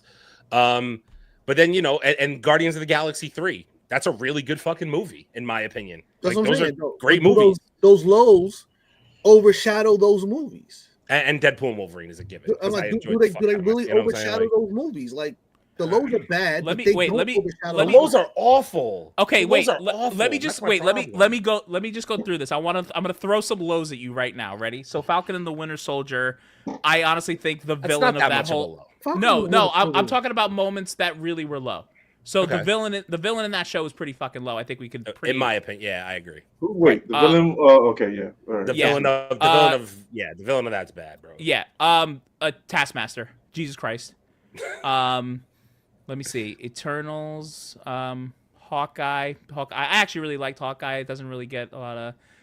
Spider-Man: No Way Home. Nothing crazy. Moon Knight. I think when we were watching Moon Knight, we wanted more blood and violence. I think we could all agree with that. But If I would have gotten Moon Knight alone. If I would have gotten the level of violence in Moon Knight that I From Daredevil, yeah. I would have been a-okay with fucking Moon Knight being a top tier project, in my opinion. So Is what it is. I think at the time Doctor Strange and the Multiverse actually came out, I think we were very low on that, specifically because of the Illuminati stuff and how they handled it. Expectations were here. Yep. That was the problem with that movie. They were here, and now it was still a good movie. It just wasn't like oh my god, we're getting everybody in the world in this fucking movie. You know what I'm saying? Okay, Miss so Marvel. wait, Miss I'm sorry, Miss wait, Marvel. Are we saying is it- Doctor Strange was a low? No, it's not a low. No. I'm just saying, like Definitely there not was a low. No, I would say if you were gonna pick a low in that movie, the Illuminati was probably the low. But what I'm saying is, we walked out of that movie, all of us, and we were like, it was kind of you were expecting you heard rumors about Deadpool being in it and every Ghost Rider, and blah blah, and then you walked out and you were like, okay, we got the Illuminati and it was pretty cool. But then like I rewatched it again and I was like, no, that's a good fucking Marvel movie. Like that's what it did for me. You know what I'm saying? Like it wasn't bad by any stretch of the imagination. Right. Like it's just the expectations were like through the fucking roof with Doctor Strange. Miss Marvel, I thought was a gem, but believe it or not, a lot of people do not vibe with that show. Yeah, but I loved it. Marvel was absolutely a dope show. It was Yeah. definitely an up moment. Yeah. Thor: Love and Thunder. We'll just leave that there. She-Hulk: Bastard. Attorney at Law. We'll just leave that there. Werewolf by Night was great. Really good. Wakanda Forever was good. Guardians Holiday Special good. Ant-Man and the Wasp is a low. That shit was fucking low with fucking MODOK ass cheeks. Ant-Man That's the the only Wasp thing. just That's the only part that I didn't like. It was the MODOK part. Well, Really? Kang being ran over by ants is fucking crazy. That we'll never live that down. As incredible as he was as a character of Kang, I'm never gonna live that down. Secret Invasion. Leo, I will never forgive Kang the Conqueror losing to Ant-Man and the fucking Wasp. That's not a thing. Kang should have fucking steamrolled everyone in that movie. Come on, Yeah. man. Come on. No, he didn't. He didn't. He got That's fucking crazy. killed by ants and fucking Ant-Man and Wasp. Or wait, he got killed, quote unquote. He didn't. Guardians of the Galaxy 3. I definitely don't talk about that movie enough. It was good. Good. That's a good fucking movie, bro. Guardians Yeah. 3 is a really good. Except for Adam Warlock. Except for Adam Warlock sucked. fucking bad. Everything else about that movie was great though. Yeah. What's it? You could argue what's his name was the best villain of this whole fucking era so far. What's his name? It's not the creator, is it? It's No. God damn it. Humanity Invasion Fury. Creator was a good fucking villain though. He did act his ass off on that movie. Nowhere, Mr. Gamora. La, la, la. What the heck is this Damn it. guy's name? That's gonna the High Evolutionary. The High Evolutionary. There we go. Yeah, He was a great villain. He Good was villain. a fucking great villain. So Loki season 2, The Marvels. Blah. Echo. Blah. Echo sucked. I didn't even finish Echo. I like that guy. I didn't like Echo at all. The only good parts of Echo was when characters that were not involved with Echo were in it, such as Daredevil and Kingpin. Deadpool and Wolverine, you already know. Agatha all along wasn't as bad as I thought it was going to be. Friendly Neighborhood Spider-Man was not as bad as I thought. I Friendly liked Neighborhood Spider-Man's I good. liked it. Friendly Neighborhood Spider-Man's Friendly good. Neighborhood Spider-Man was up, bro. That was was good. I fantastic. enjoyed the fuck out of that, bro. I was Yeah, I nice. did Dude, enjoy that's that. good. I did It was watch good. So Captain America: Brave New World. How are we feeling about that now that it's been a little while? Are we just I okay like- with this movie? We're okay with it, right? Like I we're just like okay. it. I like That's another solid Marvel movie in my opinion. It's just I'm It's okay. nothing, it doesn't do anything crazy, but it's solid. Yeah. Where I land on it. Yeah, and then we're caught up. So Daredevil, Born Again, Thunderbolts, Ironheart, Fantastic Four, Eyes of Wakanda, Marvel Zombies, Wonder Man. So listen, I mean, if you really think about the lows of the lows, like, you know, this is just low for us Marvel fans because we're used to always being up, right? So I think again, tying it all up in a knot. The problem with it is the first time we saw Thanos on screen was early in the Infinity Saga. right. The first time we're seeing Doom is literally just before Doomsday comes out. I think that's part of this problem, but it goes back to everything I said before. It's the fact that they had to hard pivot from Kang to Doom and do what they're doing now. That's what's making this build up not seem as good, unfortunately. Do they have a chance to really redeem it? Fantastic Four fucking slaps. We're all turning our heads the other way at it in a couple months from now. We're all going, damn, that movie slapped. Doomsday's gonna fucking be fire, and I'm here for it. If it fucking sucks, we're all gonna be like, well, Marvel fucked up. Like that's what it is. If Thunderbolts and Fantastic Four go back to back in their bangers, you know, we're back. We're back. What it is. That's what Yeah. it is. But Any more what comments? if Superman's better than all of them? Oh, bro. Look at Leo's face. Well, listen, I look at it like this. But what if it is? Well, what if it is? Okay, but I'm gonna get the sound of fucking Superman getting beat the shit out of by Crypto.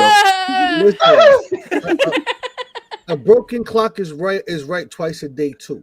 Yep. So let's get listen. Even if they knock this completely out of the park, and Fantastic Four flops, DC got a long way to catch up with Marvel. Of course. 100%. It for me, it's like it's about fucking time. You know what I'm saying? Because I don't We understand. still eat. This is the thing that everybody Yeah, we calls still- us we Marvel still good. Marvel fans. We still eat. We love all these characters. We are not just Marvel fans. We just want better. That's it.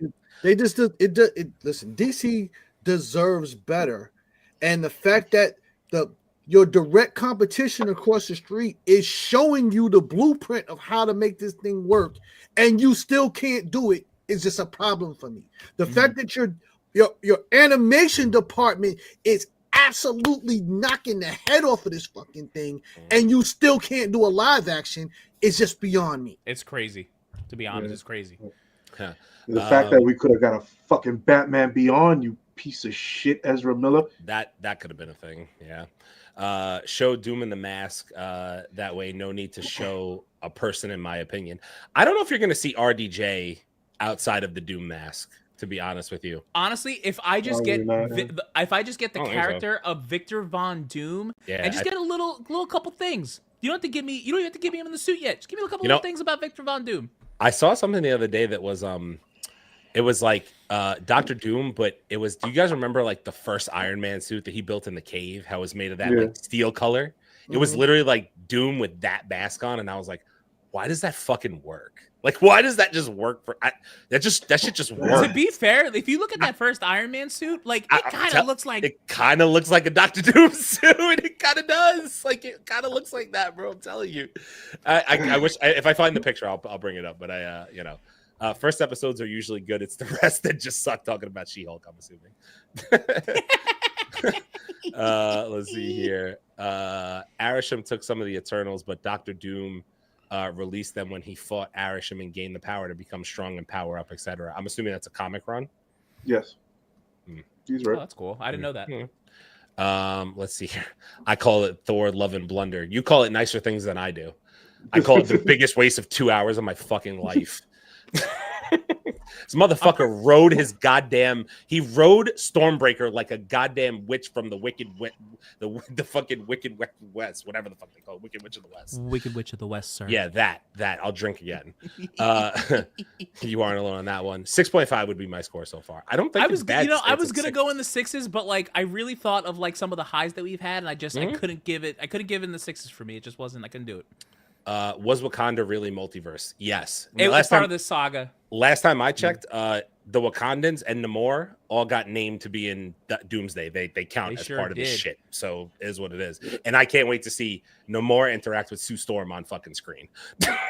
Do some shit with that Marvel. I usually skip that part, sir. Well, I want to see all that part. My man Namor is going to be trying to clap some invisible cheeks. This will be the only time I'm watching for the plot. All right, yo, I can't wait to see Namor get her wet. Because he lives in water. Because water. You like that. That's good. I did like that. You said the double entendre. You said multiverse, not just Marvel films. Superman will have more superhero interaction, which will help a lot. That's going to be an interesting part of this movie. I feel like Mr. Terrific. What is it, Mr. Terrific? Mr. Terrific. Hawk and Girl, Green Lantern. Yeah, that might be interesting. It might that bowl cut fucking kills me. I know it's comic accurate, but that shit's fucking killing me. That bowl cut's atrocious.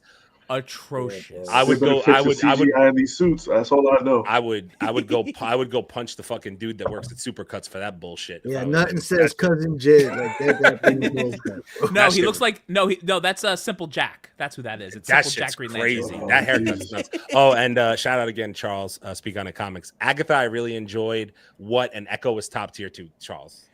Charles, knock it off, bro. Echo. Charles, can you come up? You want the link, bro? Echo was top tier. That's Echo, bro. Echo's kind of nutty. Twice during Echo. I fell asleep twice during Echo. Echo, knock it off, bro. I do agree with Agatha, though. I actually think Agatha was a lot better than I thought it was going to be.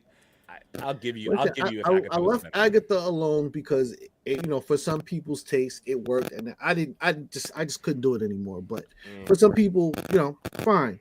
But the She-Hulk and Echo, absolutely not. Absolutely, yeah, Echo is rough. All right, Megan is coming back to the theaters, and you're supposed to look at your phone. So they're doing the interaction with your phone and Megan. Oh no. No, we're not doing interactive AI with killer robots. It's a trap. That's not what we're doing. No fucking way we're doing that shit. Nope. If you have to scan something on the fucking screen on Megan, don't fucking do it. No, you're not getting me. Fuck you. And it's a trap. Fucking no. Your Roomba will start fucking vacuuming everything all over the fucking place. Nope.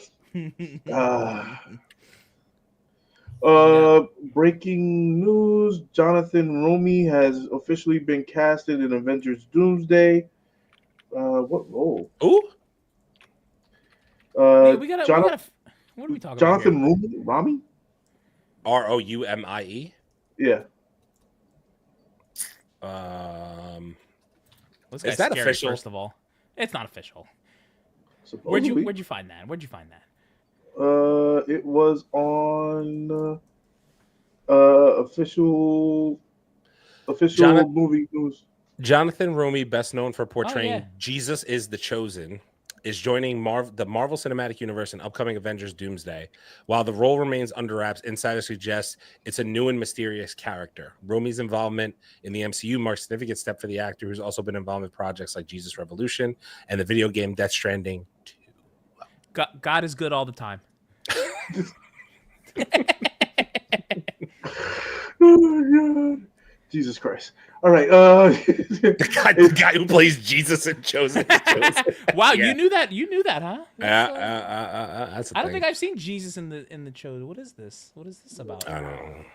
Jesus Okay, in the Chosen. Minecraft. No, don't do that. Don't do that. Don't do that. Everyone do calm down. Everyone calm down, all right? Don't It's do my that. birthday. It's my birthday. Don't say Jesus. Don't do that. Fucker. All right. A Minecraft movie director on Chicken Jockey Theater Chaos Bro. says no one's going to get hurt from popcorn. Bro, Fuck that guy. the theaters, when I've seen this chicken jockey scene, it's fucking outrageous. I'd kill someone. I'd fucking lose my mind. I literally told Michaela I was not taking her to see this movie on purpose because I was like, we're not going to see it right now. Not with the way these people are acting. No way. No way. I'm not taking you to see that. I mean, listen, you end up in jail, bro. Listen, don't get me wrong. There's a dark part in my heart that thinks it's absolutely hysterical. But if someone ever did this in a movie that I was in, I'd fucking lose my shit. Dude, you hitting me with popcorn and fucking candy and throwing it directly at me? Okay, we're gonna see how you. So how about they fucking body slam, somebody that worked in the movie theater? Like, yeah. And you're forgetting about the people that had to fucking clean the fucking movie theater. The only reason why the movie theaters are still fucking letting this happen is because they're losing money. Nuts. Because by now they would have told you have to come in with an adult. You know what though? I want to give I want to give a little bit of a shout out to Minecraft movie because I knew the whole time it was going to be a satire movie because we did the trailer review on that and all that. I knew it was going to be, but I don't know if you guys saw, but I watch a lot of YouTube since we've gotten into this whole thing that we do, podcasting. You know what I'm saying? Yeah. I don't know if you guys saw, but the Minecraft movie paid a tribute to a YouTuber named Technoblade. He passed away at 23 years old, a year or two ago. He had cancer and he streamed Minecraft every day and people loved him. He was beloved. And they literally put his character in the movie. And Jack Black, literally, when his character arc walks by, the kid, he goes like, "Oh, who's that? Some type of king pig?" Techblade, that's a legend, right? Or something like that. He goes, "Oh, Technoblade, that's a legend." So, like, shout out to Minecraft movie for doing the right thing because that kid Technoblade had millions of people following him and watching him play Minecraft. That's really nice. I didn't know. It's really dope that they did something like that for a YouTuber, for literally a YouTuber. Like, it's what he was. That's very cool. He was really popular. And the fact that he passed away from cancer at 23 is absolutely crazy. Wow. Crazy. It's really sad. But yeah. All right. Okay, so you Gen Zers want to stop using the thumbs up emoji as it's too passive aggressive. You're soft. You're soft as baby doo-doo. You're Gen Z, you're very soft. Literally soft. Crazy. What the fuck is wrong with y'all? I could do this all day. Relax, that Captain America. Is this the? I would do this. You just years, man. I don't know what the fuck is wrong with you. I'm sorry. Soft. Passive aggressive. Not my kid. My kid's gonna be thumbs upping everyone. With the middle finger. The generation is just soft as baby doo doo. That's very soft. That's a soft too. Soft. Crazy. All right. Mac Shakeman uses a mix of. It is low key. Why is the thumbs up emoji passive aggressive? Why? Wait, I mean, like, it is, but like, so what? Can I give you a very funny story really fast? Sure. So when we were in high school, my buddy Garrett, he's not gonna watch this, so he won't even know. There was a girl that had like weight loss surgery, and she lost a ton of weight, whatever, and like she came to a party and like didn't realize it was her, and then when he did, he like got the story like from her and looked at her and just went, like literally.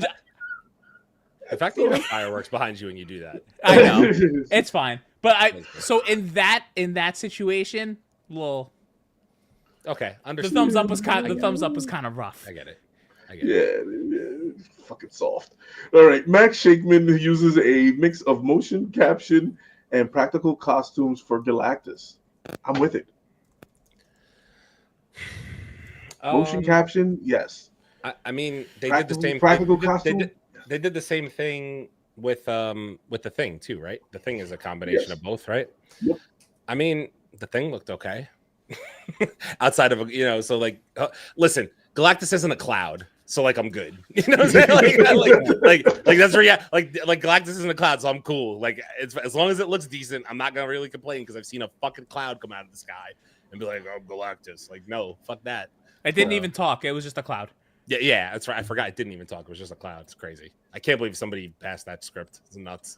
Anyway. All right. Do we have any other news? I thought I had one thing that I put in the chat. I'm looking for it real quick. Sorry, stand by. I know. I had this. DC officially kills off Wonder Woman in its main continuity in the comics. That's a thing. They killed off Wonder Woman in this latest run. Damn, did they really? Yeah, I don't know why they killed off Diana, but You know why they killed off Diana? I don't. Because she could be killed by a blade. What blade is that though? That killed her. Don't give a shit. It's a blade. But how did the blade pierce her armor? Doesn't she have like fucking god plot armor at this point in her fucking life? We're gonna have to read the book to find out. The Ultimate Wonder Woman. Oh, all right, fair. You see what the hell? I don't know how, but it's a blade killing her. Come on, man! I've seen this woman take ass whoopings and give out ass whoopings since the fucking 60s. I thought you were going to say something very different after Tate. Yeah, I can't lie. I was a little nervous where that was going. I'm almost there, though. That's a different movie, bro. I also have some news. So I want to give a shout out and a big rest in peace actually, because 1 year ago today our boy Gambit passed away in X-Men 97. So apparently, I guess that episode aired at the 1 year ago exactly this day. That crazy fucking episode. So shout out to our boy Gambit. My man went out like a G. The name's Gambit. Remember it. Remember it. Remember it is still fucking fire, bro. That shit is still fire. Yeah, I can't. That moment will forever live on in infamy for me. Dude, I really think after we're done here, I'm gonna go watch that episode. I was genuinely upset at the end of that episode. I was upset. The amount of chaos that went on in that episode was just like all of it. The Rogue stuff too. That was the Rogue episode, right? Where you found out about Rogue. So like you're finding out about that stuff. This poor guy just wants to like fall in love with his girl, and then here comes Magneto Cable over there. Magneto capping cheeks. Sure is. And then here comes Cable. Yo, y'all better run. It's about to go down. I can't wait to like hold my son right here and just like be like on the TV. Just be like, you're gonna learn now, right now. Nothing but violence. Fuck all the bullshit. Yep. Now, damn it. Yep. And then Aaron, and then Aaron shortly after that. This is a controller. This is what we break when we play video games. Son, Grand Theft Auto 4 just came out. You got to beat the hookers after you do it. Life lessons. Yeah. Superman screamed like a bitch so Wonder Woman could take a blade or a knife to the chest. Yo, Superman did scream like a bitch in that fucking trailer, though. Why did they make him scream like a bitch? Yeah, that was a scream. That's top tier. That's top tier acting and top tier fucking joke telling. That man squealed. It wasn't even a scream. That was a squeal.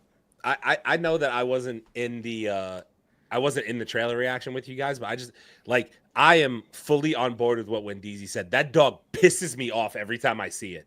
I don't like that fucking dog at all. And I know there's people out there like, oh my God, he's so cute. Great. It fucking sucks. That's not crypto. Not Go crypto. Pisses me off. It's not crypto, bro. Go take your cute dog and get out of here. The God kaiju damn in that movie is gonna burn that damn dog to a crisp.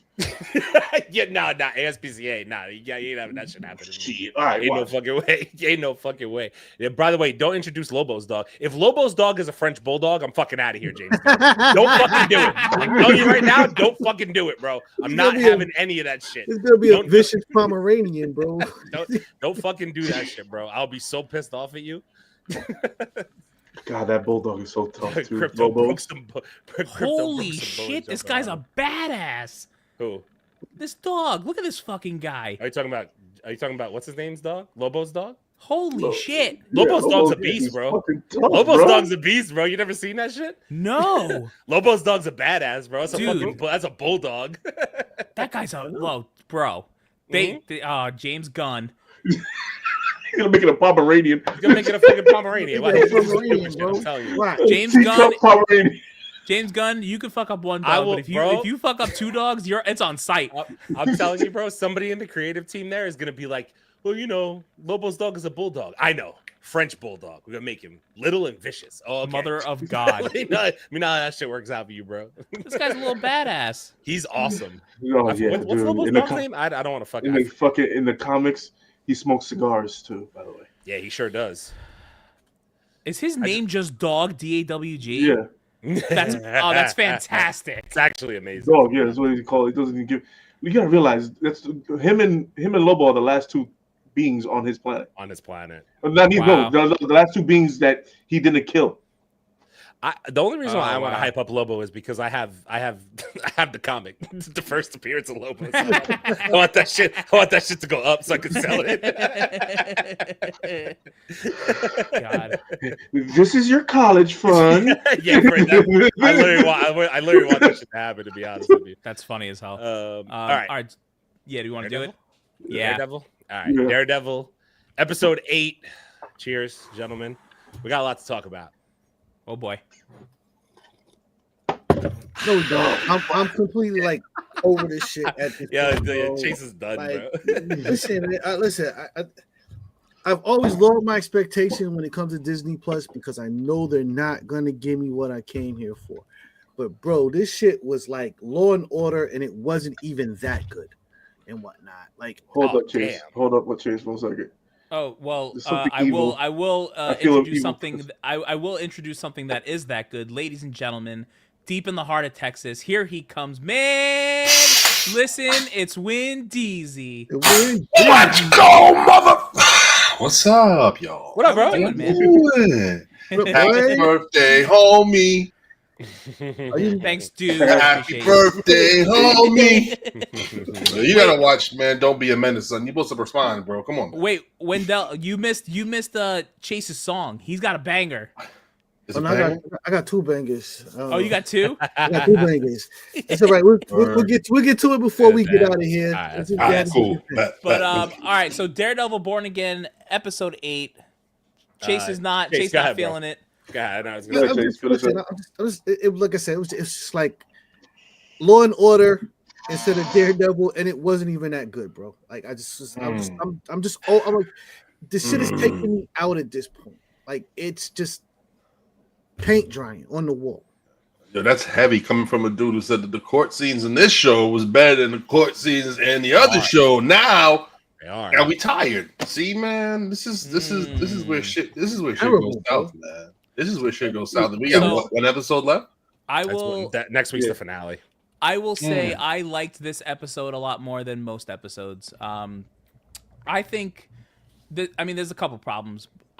For me, a big problem in this show is that I just don't have enough Daredevil in the suit. I want my superhero in a suit, and I think they treated this show more of like an origin story than an actual superhero story.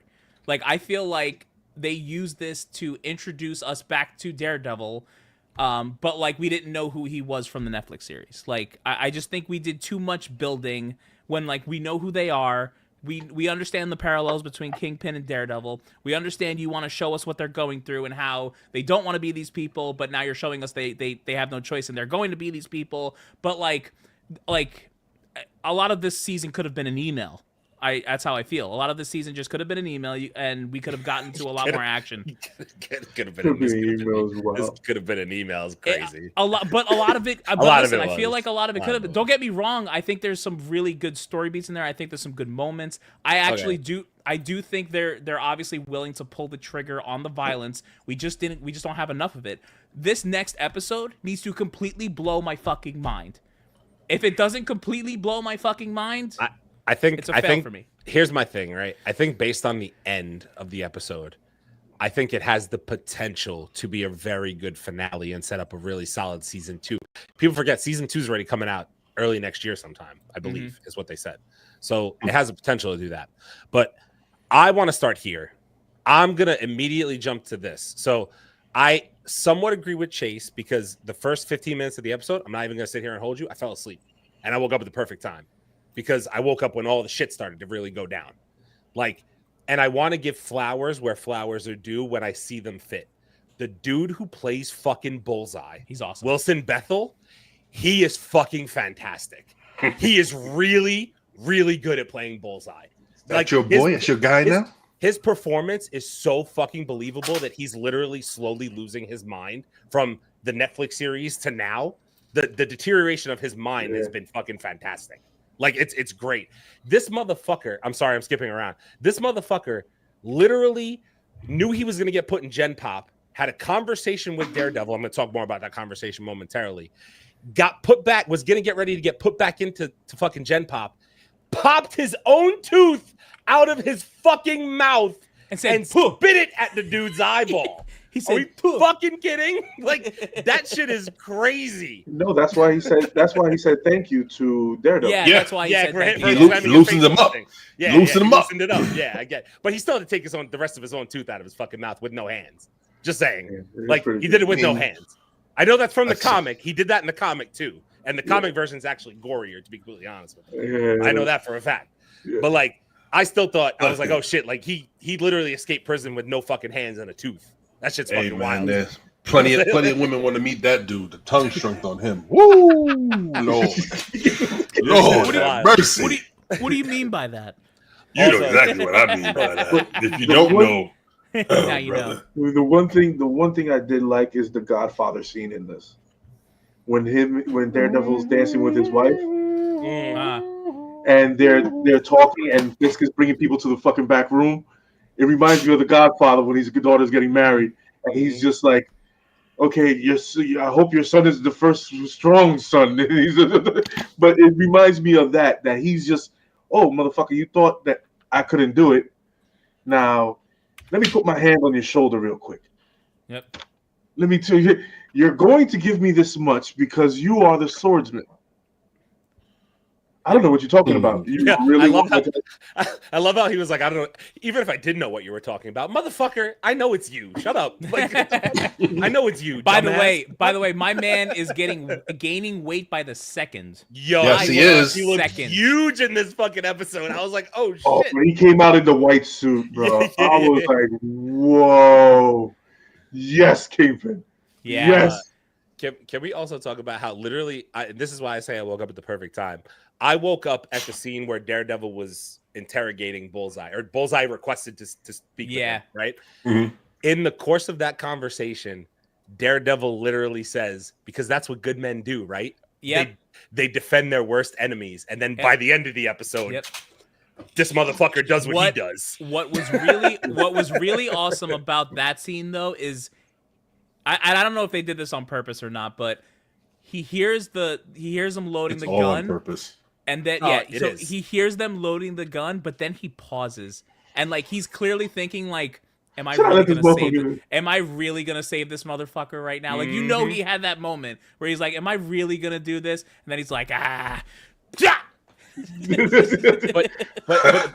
to that I'm sorry. I feel like I want to let everybody kind of have their piece, but here's the thing though. I don't want to. I'm gonna jump around because fuck it.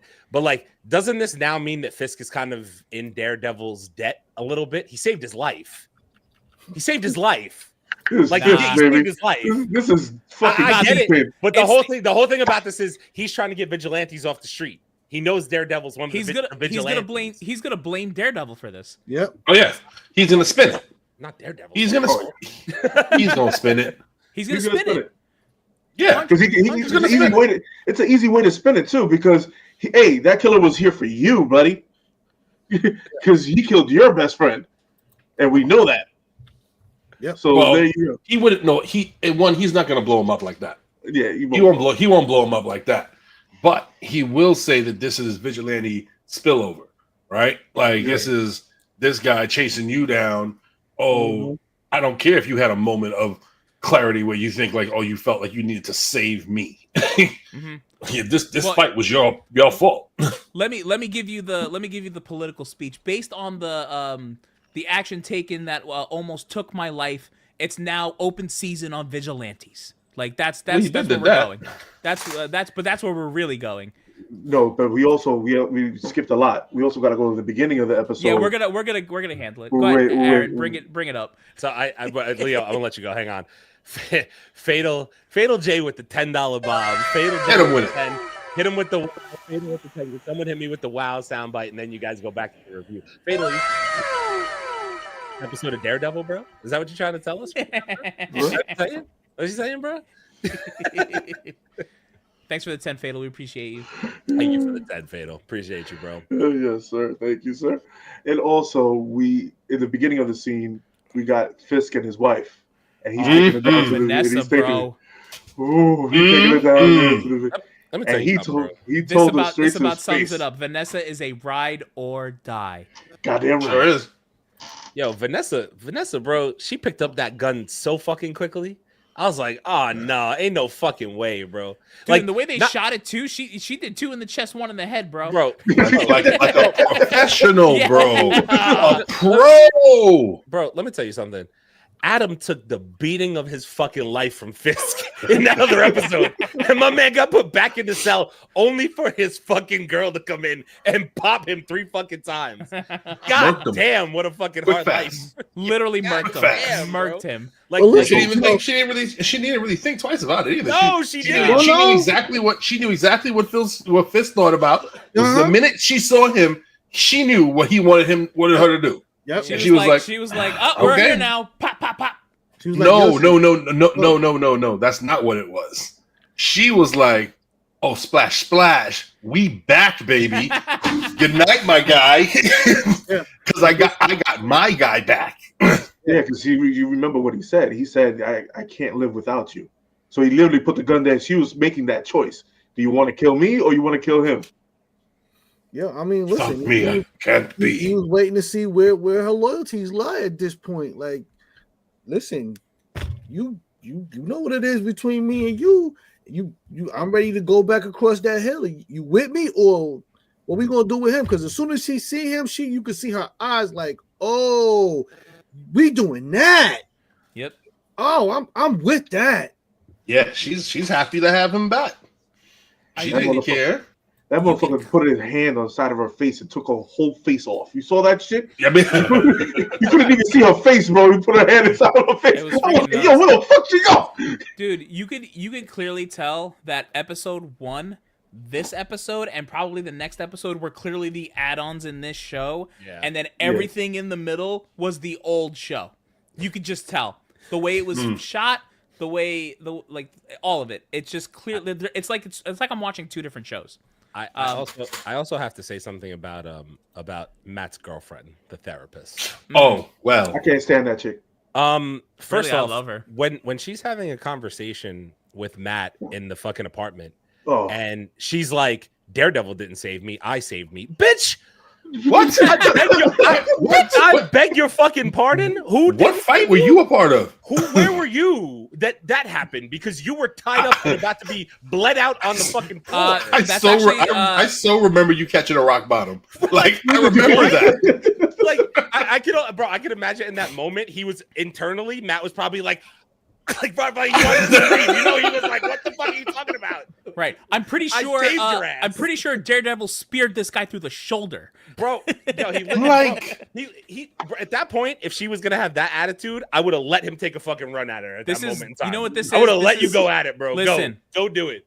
Listen, this is a girl math situation, okay? This Oh, is a girl sure math is. situation, Bruh.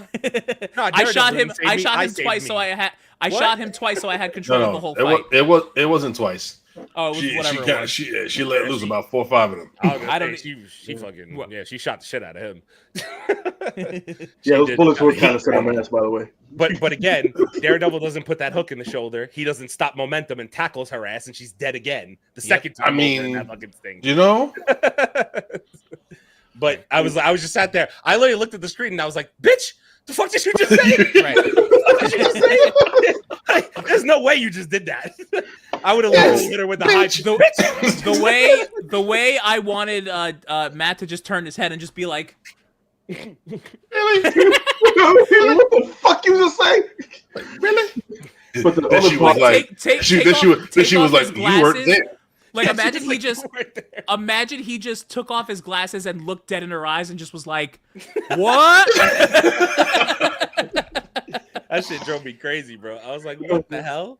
and also the God, fucking I'm blind, not stupid. the fucking cop scene in the back room when they got the Oh, reporter. the And- fryer. Oh, Dude, that shit fucking freaked me out. I was like, oh no, he's not gonna do it. No, he's not gonna do it. And he was gonna go further than that. right in front of the commissioner. He said, Right- "By the way, commissioner, fuck you." Actually, the literal words he said were, "I don't know if you know, but I don't report to you. I don't anymore." report to you He fucking anymore. dipped his hand in the fucking fryer. I was like, "Oh, okay, bro. Goddamn, Yeah. well, you apparently don't give any fucks. Okay, Jesus No, none Christ. whatsoever. none." And By what the way, comments we're- was that? Stop yelling, all- Aaron. Stop yelling. Are we all? Yeah, No. stop yelling, Aaron. No, I won't. It's Aaron yelling. No, oh look, there it is. The official comment that came through. Stop yelling. God damn it, just whatever. Are we all aligned with the fact that Daniel Blake is gonna die next episode and get choked out by Kingpin? Are we all aligned with that? Wait, who? That's No. that's his his little assistant. I think he's gonna get choked the fuck No, out. the dude who Nah, we appointed. The dude Yeah. who appointed Yeah, the yeah, whatever. Deputy Mayor? No, Yeah. no, Deputy, he's- whatever. Yeah, I yeah. I don't think 100%. Deputy of Communications. Is that what it was? Deputy Yeah, you know why he's Communications? putting him there? Because he's gonna be the fall guy for whatever happens in this episode. I'm telling you right now.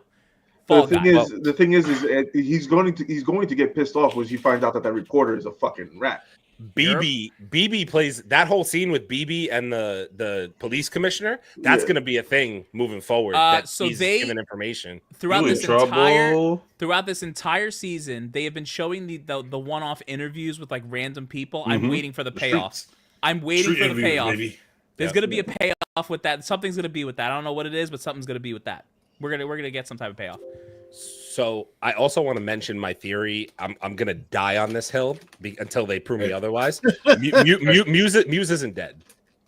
Muse isn't Yeah? dead. He better Because not because be. because now Bullseye's gunning for everybody. Fisk, fucking yeah. Daredevil, everybody. All bets are so off. Fisk now needs somebody in his corner that's going to be able to kind of take on Bullseye when he comes for him. And he knows he's going to need Muse. And I'm telling you, Muse is going to come back with powers this time around. Telling you that's going to be a thing. Not this season. They're going to tease it at the end of the episode. I'm telling Yeah. you. The end of next I week's want episode. to see how we get back 100%. to Foggy because he's coming. And Punisher is Yep. about to pop off Yep. on these fucking crooked cops using his tattoo and shit. Yeah. That shit's about to go fucking wild. Punisher's about to be like, You know what? Judge, I think- jury.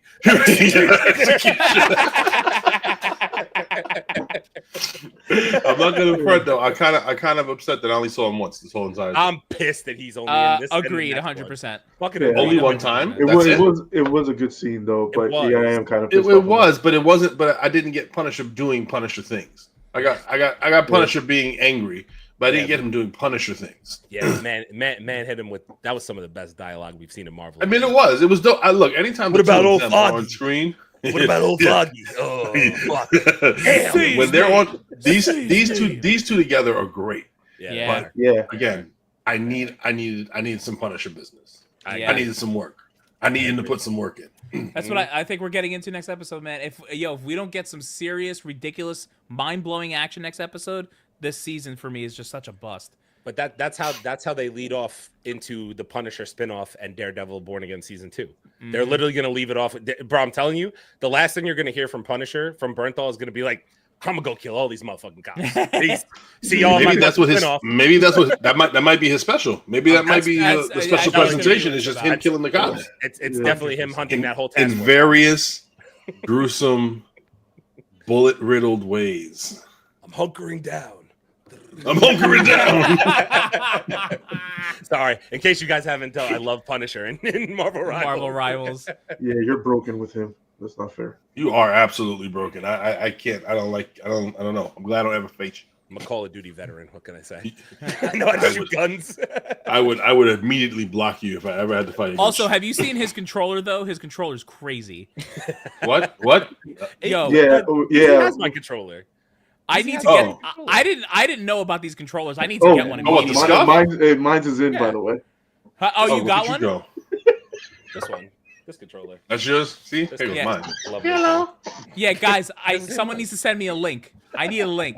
Yeah, I got the PlayStation one. They got the. It's a beautiful. Yeah, thing. I need a link immediately because the feeling of those triggers was crazy. Oh man. Yeah. What we got in the comments? Yeah, let's get to some comments here because I know we got a lot. Fatal, thank you again for the $10, bro. Appreciate the love. Yeah, we. Fatal. I think Fisk is gonna hide any evidence of the shooting since he is the mayor. Of Bullseye. I don't think he shooting? can. I don't think there's. can. I think there's too many people there to hide it. BB was there too. Keep in Right, mind, so there's she's two- definitely reporting everything that happened. But I absolutely think that he's gonna spin this and be like, it's really open season on vigilantes. My task force is going after Daredevil, this person, that person, 100%. So this is an interesting comment. Blue rose means longevity and Ah. secrecy and coldness. So I know people were commenting a lot about the colors used to Yeah. represent the characters. So Daredevil's obviously red. Bullseye has this Bullseye blue. has the blue, the blue midnight base. blue type of Fisk thing. has the white. Fisk is like a white representation because of his Mhm. white suit and there's like all representations behind Vanessa the colors. with and that red. Vanessa like that with the red too. Can we also talk about how like did we even mention the whole like Daredevil cutting into dance with Vanessa and being like, I know it was you who set up Foggy, Yeah. who killed Foggy. blah, That's blah, blah. what Leo. Yeah. Okay, see, that's what Leo was talking about when he was like, Yeah. "That's not like it reminds him of the Godfather." You need to watch movies, man. Oh, that's what we were talking about. No, I've seen Godfather. Seen Godfather. But the thing, I the thought- thing I is, thought- too. No, yes. I thought he was talking about when he was when Fisk and them were on the dance floor and you actually heard The swordsman. no. I'm talking about so they were all talking dancing. about both. Yeah. And, Right. and It's both of them. It's both of them. Daredevil went out and was dancing with his girlfriend. Right. And- I knew it was you, Fredo. No, sorry, That's what I was talking. Yes. That's what I thought he was Yeah. talking about. Yeah, that's Oh, exactly what I thought. he was like talking encompassing both of it. about. Oh, okay. I didn't see that. I didn't get the second one with that whole thing. Yeah. I only heard him go like, "Oh, you're crazy, Matt," or some shit like that. Whatever. Yeah. And the Whatever thing the fuck is, it when he was talking and you could hear him paying attention to Fisk, and he knows that he can hear him. Mm-hmm. That's another fucking just great scene. It was just like, oh wow, okay. Yeah, he was talking. The way he was talking to him, like through that. That was so good. And Kingpin should not ever dance. I mean, look. I'm pretty sure I Human caught one of being. these at some point. Yeah, dude, I saw that. I was like, what the fuck is that, bro? You leave Fisk alone, bro. That's right.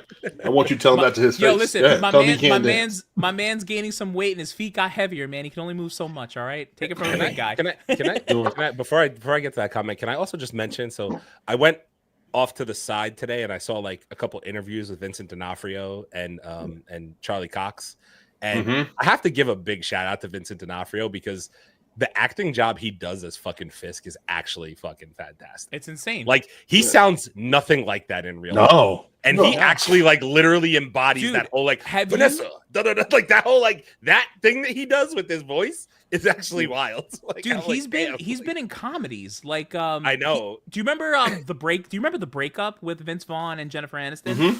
Yeah. He's like the brother or something He's like the that. brother. Like, Yeah, he's one of his brothers. and the He guy was he's Edgar Yeah, in Men in Black. The hysterical. Roach dude. Hell, I forget he was at at. like Give me sugar.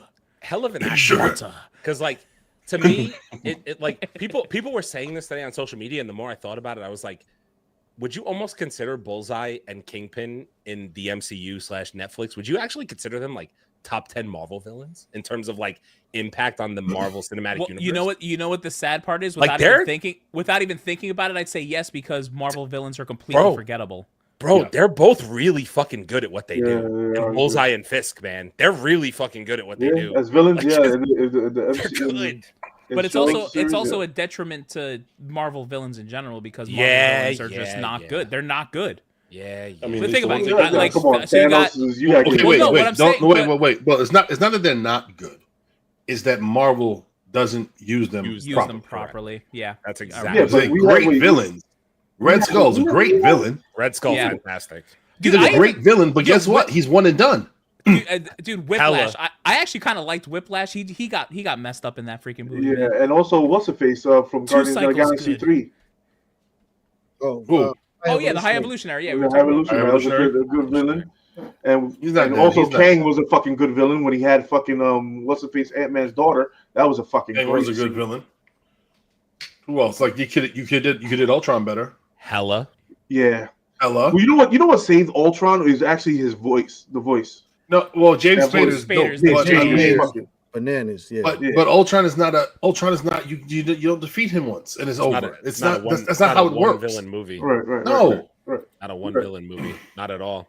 That's the problem that they've always had though. Is the one villain, one movie. If villain. you make my movies like you make my comics, you will make $1 billion almost every time. It's a Nah, fact. man. Stop killing my villains. Nah, man. Gore the God Butcher is an ice cream man coming to take the That kids is out of the bar. ice cream petty. Yeah, Not I'm even. sorry. I'm not Creepy even Uncle- down with that. Creepy Uncle Pete gotta go. bro. Not even- creepy Uncle Pete, go. creepy Uncle Fester. Hello, kids. No, man. Shut your head. Where'd you come from, This bro? motherfucker sat down. How long you been crisscross sitting there? applesauce. He did. How long you been there, man? Crisscross applesauce kind of crazy. He's kind of crazy. Oh man. Let's see here. Who's crazier, Vanessa or Wilson? Vanessa's fucking None of- great. Vanessa's They're not. nuts. Neither one of them. They are perfectly matched. Yeah, that's a good couple. Actually, Perfectly matched. I can't wait to find out the Foggy mess. That's when we're really gonna see how crazy Vanessa Yeah, is. until we all find out Foggy's not really fucking dead. Because Yeah, bro, boy. she literally said like Matt, don't worry about it. Like she was literally like so calm about the whole thing. I'm like, yo, he's not dead. He's not fucking dead. I know he's not dead. It's crazy. Yep. Vanessa is Fisk's version of Elektra trying to be to Matt in OG Daredevil. season That's 2. true. They're parallels. Yeah, They're because parallels. Electro's. Yeah, They are parallels. that's a good one. I like it. Yeah, I like it. That is. We keep giving women too much control and power. It needs to stop. Until they get rid of that special thing that they have, it's just not gonna happen. So It's anyway. never gonna happen. I mean, Look at everyone's face. I mean, MCU, and even in the comics, the women are the most powerful fucking mutants on the planet. Sorry to say. don't worry, she's got help. Shut the fuck She's up. got You hated that scene so much. That scene still fucking pisses me off to this day. Listen, MCU. Girl power, hear me roar.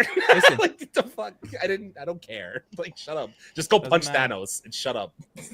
MCU, MCU. Oh, Vanessa go pew God. pew. Lakers. I think in the five. only reason why that scene annoyed me is because it was Captain Marvel. That's the only reason that whole thing annoyed me. That's why I do it. It was like, The only reason. Okay, it annoyed me. so Wasp could have said it and you'd have been all right. I would have been fine if it was anybody else. If it was Valkyrie, I would have been like, great, love her.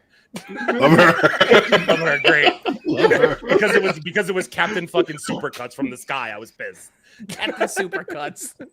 That's Not crazy. Captain Super. I digress. Heather is ungrateful. I mean, she is. she did look good in that dress, though. Nah, stop. She did look good in that The dress. words that's correct. "Daredevil didn't save me" never leave your fucking mouth again. Don't you? That's disrespectful. That's disrespectful. They're just little boys with masks. Really though? Does Wayne Brady have to smack a bitch? That's literally where my mind went immediately. I was like, yo, if I was Daredevil, I would have crashed out right there. I would be like, you know what, bitch? I would have knocked her out with the king. Shut your. You know, you go back to sleep. Didn't even have to be a swing. Just a don't. I would, dude. Don't go back to sleep. I would have left the room and said, "Oh, really?" I would put on the mask right in front of her. I'm like, "Well, now I'm Daredevil. Now what? What do you want to say now?" I can't wait until he actually does it because remember that whole couple episodes ago where she was like, "Oh, I'd like to just have an interview with Punisher and Daredevil." I can't wait for Matt to just show up and be like, "This is my friend, fucking Punisher. Here he is. You want to talk to him? Right the fuck here. We're He about to might go shoot fucking. you, by the way, We're about to go kill a bunch of fucking dirty cops and go get the kingpin. What do you want to know? Wait. We also forgot the bar scene when the bartender said, "Hey, Matt, you gonna stand out there like a bum?" and Yep. he was like, "Hey, he didn't use his cane when he walked out." I didn't see that. I must have missed it. Cherry's the greatest wingman ever. I must have missed it. Daniel is not going to die yet. I'm telling you, he's going down next episode. He's getting Next choked. episode? No, he can't. He's not gonna die, bro. That's his yet. little. That's his little guy, son. He likes him. I don't know, man. The desk is going to be broken in the They advisor they now. have been concentrating a lot. He's been saying a lot of shit about that desk. That desk is going down, and he's not gonna. He's gonna lose it. Bullet might not be enough to help for Fisk. No, it's not. Echo tried shooting him. That didn't work out. Yeah. That's true. She did shoot him right in the fucking face. Too, In huh? the face. Yes, he did. Daredevil needs to introduce more villains or something. They did. Muse. He died in 2 episodes. he went to one therapy session, and that was enough. Apparently, That was enough. Let me tell you something. If there is not a tease of Muse still being alive, I'm gonna crash out next week. I'm just letting you all know ahead of time. Because the fact that they wasted him is gonna piss me the fuck off. Like, it's gonna really irritate me if they just wasted him for 2 episodes. 2 episodes this dude was in. 2. It's crazy. Crazy. It's crazy work. Sabretooth is a great villain. Not yet. Yes, it depends on how you want to look at it. It depends on what Sabretooth you want to deal with. The one from Deadpool and Wolverine kind of ass. No. No, I want Liv Schreiber. Victor Creed. I want somebody to call him Victor Creed first. yes. Bro. Okay, I want Victor Creed in a suit. Yep. That's the Sabretooth I want to see. Right. We haven't really gotten Sabretooth yet. Do we think No. we get him in X-Men 97 season 2? I think you have to. I mean, he was in I the think you original have to. series, so like he's gonna was. pop up at some point. Yes, he was. Yeah. I think you have to bring him and Mystique back at some And point. he was in the X-Men Fox universe too. That's what I'm saying. Like, you have to bring him back. yeah, but he at some sucked point. there. They needed to put the suit on him. I agree 100%. We needed that Sabretooth. Yeah, I need that Sabretooth who's in control. I need that Sabretooth who's calculating, not some crazy wild monster animal. No. I need a dude who's like, what's wrong with you, little man? Like little man. Like call him little man. little man is crazy. That would have hit too. That would hit. Shout out to the Short Kings. Could also use Shout out to Shark Kings. could also use Mystique more as well. Rebecca M'Baku- Romaine, baby. M'Baku could be a great villain. M'Baku's not a villain anymore. Yeah, he can't call it. You can't even call him. A Yeah, villain. he wasn't. He was Headed never, demon? Not never a villain anymore. Yeah. Bald-headed demon. Bars. It's the greatest line I've ever heard. Bars. Fucking bars. While he's eating his celery, son. Stop playing. Why wasn't Bullseye in Raft instead of in Rikers? Wrong. Can I tell you in my something? opinion. This is Oh, one of the well. most truest fucking thing ever. Well, yeah. Well, it was on purpose. Bro, they had my man's hands in restraints so he couldn't use Yes. them. And he Yeah, used but- his tooth as a That's weapon. the way. But I'm gonna that's go how. back to that. That's how you underestimate him. In that case, you have to put him in a what's it called? The mask. You have to mask him. Yeah, God damn it, what am I thinking of? Hannibal Lecter. Hannibal Lecter. Thank you. That's Lecter. what- No, Yeah, you put him in can't use the the Hannibal Lecter Lecter one because it has slits. He'll go right between those too. Gotta put him in something. Got to be a straight Egyptian tomb. Gotta be a straight boom. Close it up. Listen, Yeah. this is gonna. What I'm about to say He is that with crazy. he that with the soldier mask. That's what he need. What I'm about to He say really is does. He what does. I'm about to say is crazy, but say what you want. The Ben Affleck Daredevil movie, yo, when Colin Farrell's Bullseye was on the plane and killed the grandma with like the ricochet off the freaking the thing, that shit gets me every time. I don't know why. Oh yeah, I think that was absolutely fantastic. Also, no, you're not the only one. Trust me. Yeah, that shit gets me Speaking all of the which, time. I have Like to go my man just really lined it up. It was like, And he said, "Pop." I have to go back and check something. go to sleep, Grandma. For real, What? for real.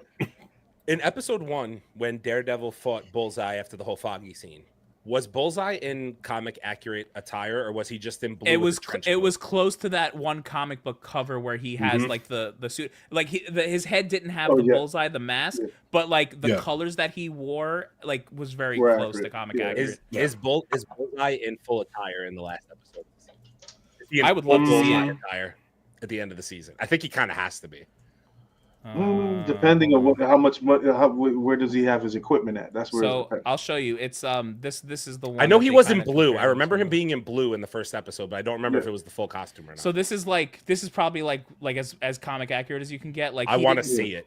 the I wanna see dude. it. This would be fucking cool to see if we saw I it wanna like this. see it. That's sick. I want to see the whole. I like the ultimate version. I want to see him in the ultimate version. That's the one I think would work well in this show. Bullseye comic cover Ultimate. It's right down in the bottom right. picture right there. Oh, That bottom picture in the middle, right there. Second one? picture. Yep. That's That I can see him. Oh, I can shit. see him working that. That's actually sick. That's That'd be very That I good think looking, actually actually. good. that will look good in this version of Daredevil. Yeah, that's a tough suit. I like that. Mhm. Okay.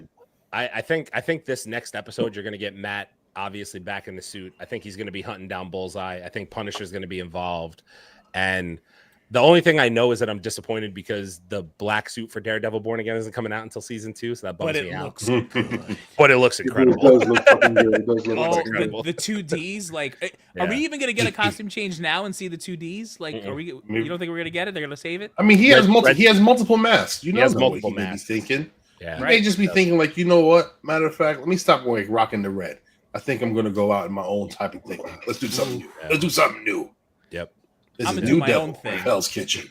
I need him to use I'm gonna it do to my touch own more. thing. I still can't believe this motherfucker took a bullet for fucking Fisk. That shit's wild to me that he took that. That Hey, was the man. first I didn't see coming. to That be was the honest. last comment. It's- Alan? I think I got the political advisor is getting killed. The woman, right? The woman, I could see Yeah. that. Oh yeah, I can see that. Yeah, Someone's going down. Someone's got to get choked out. yeah, because It might be Daniel who chokes her out. You never know. We've met our quota with her, so it's, Oh, she's met our quota with. what? That's wild. What are you talking about, son? I mean, I guess. I guess so. I guess so. Big yikes. I don't know. I honestly think the last episode is going to be really good. To be honest with you, I have a good feeling. I think it's going to be good, and I hope it leads to a great season 2. Mhm. I gotta feel it.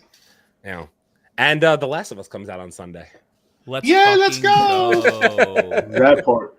I've been waiting for something And to do on that's Sunday. that's already getting peak TV reviews too. I think I was gonna say I think I only told Abel this, but did you guys see the early reviews for The Last of Us? I did no spoilers, bro. I saw peak TV multiple times. Peak Get television for The Last You of Us. watching TV like a man? Peak television. I was like, oh, okay, we're doing that, huh? Okay, bet. We're going golfing. We're going golfing. We're going golfing. I think we're going golfing. I think we're going golfing. I think Said we it are. several times. I told you guys. I think we're I said going it too. golfing. Season 2, we're going golfing. If you kill off Pedro Pascal as Joel with the fucking golf club on HBO Max, I'm gonna fucking lose. On it. Just so episode you 1 know. of season 2. On episode 1 of season 2, imagine. The internet will go Oh. fucking berserk for that bullshit. That would be great because he's But dude, busy, that's what- man. but that's he's what a busy they dude, want. so you got to kill And- him, and then he just does a couple of other And episodes. let me tell you some something. flashbacks, and you're good. I was gonna say if they do the flashbacks like they did at the game, that shit's gonna hit hard. That's what's gonna happen. They are going to do the flashbacks like Yeah. the game, just like It's gonna hit. just like they did the first season was like the Shit's game. gonna Come on, hit man. hard, You know what? man. Jose called us out again. He's absolutely correct. We have to cover the Reacher finale. Oh wait, we're all here. Cover Reacher. We got some we time. just Do cover some- Reacher. Do you Yeah, guys let's want do to it. just talk about We Reacher? can just cover No, Reacher let's then. go ahead and cover it. We're here. Fuck it. Fuck So, yeah. this fucking show is dope. What? Yo, You can't wait, tell me wait. it's not. So I watched the Reacher season finale before the rest of you guys. Was I right about it being the best episode? You were of Reacher absolutely of all right about it time? being the best Yeah, episode. right? Yes, it was. Yes, It was the best episode of Reacher I've ever fucking seen. It was insane. It was insane. Reacher did Reacher shit Let me- again, though. Let me. We have to give it I mean, back. yeah, Bro. of course he did. Of course he did. He had to. But like, look, man, I'm gonna tell you where I fell out after the water scene. And my man was running down the he was running down the road, and Paulie just comes out the woods. I'm like, are you kidding me? Yeah, bro. That's the Reacher that I was talking. That's the Reacher shit that I was talking about. How the fuck you drowned this motherfucker? How is he getting back up out of the water? Yo, you can't. Yo, that nigga's like Jason. Yo, you cannot keep him down. It's like it's not happening. It's not happening. Yeah. Wait, no. So first off, as soon as I saw, Yeah. Start it over. Start it as, over. Go, as go. soon as I saw the Paulie and Reacher fight going down to begin with, I was like, oh, I literally, bro, I was watching. I literally did my Kevin Hart like it's about to go down. I was like, okay, here we go. It's about to fucking happen, bro. Let me tell you something. When this motherfucker hung Reacher in the fucking barn rafters, I was like, oh, he's got to be dead, right? And then this They motherfucker just- at 250 pounds and 6'5", Spider-Man his fucking legs on the roof to get out of the fucking noose. I was like, ain't no fucking way. Ain't no Yeah. fucking way that it's just real. I'm like, bro, you really just gonna just pull a rafter right out of the ceiling? Like I that's was what just we do? gonna pull it right out the thing. That's how you do it. No, he They didn't do use it with baby rope. screws to hold that on. He didn't use rope. He used a chain. A Chain. It was a chain. A chain. Yeah. A chain. Like there's no giving in that. There's no give in that. So like your neck muscle was dope. Like your leg muscles was popping. Your grip was great, and you pulled it right out the beam. And his fucking core was fucking phenomenal because this motherfucker just. Because you know those are half inch to an inch carriage bolts that's holding that into the thing. There's no way in the world, bro. I don't give a fuck. They took their time. That's They what took I their said. I was time. like- each I was like- one of them was playing Jason Voorhees, bro. I don't care how you want to call it. how strong. What Leo just said. I was like, I don't care how strong you are. Your ass is not getting out of that fucking chain. Fucking Off the full. roof. Nah, ain't no. Like when Del fucking said, you know how many way, bolts were in that bitch?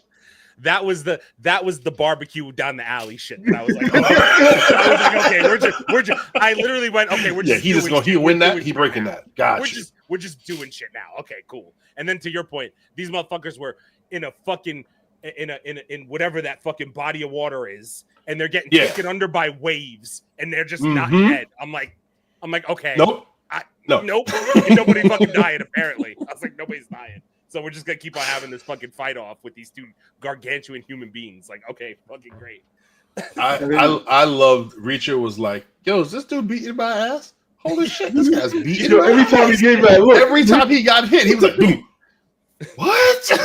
It was that's what I told you guys. I thought it was the best thing that you actually saw Reacher like getting his ass whooped for the first time, and he was like, oh shit, like this dude's actually he's stronger than me. I'm losing. I was like, oh, I'm getting my fucking ass beat. I was like, oh, okay, cool. Like Reacher's finally getting, the whooping he's deserved for 3 seasons. You know what I'm saying? Like, he was shocked. But this is what we were saying in the beginning. I'm like, yo, what they did good this season was they took control away from him. He's in control of nothing and whatnot. They put him in scenarios where he had to think on his feet.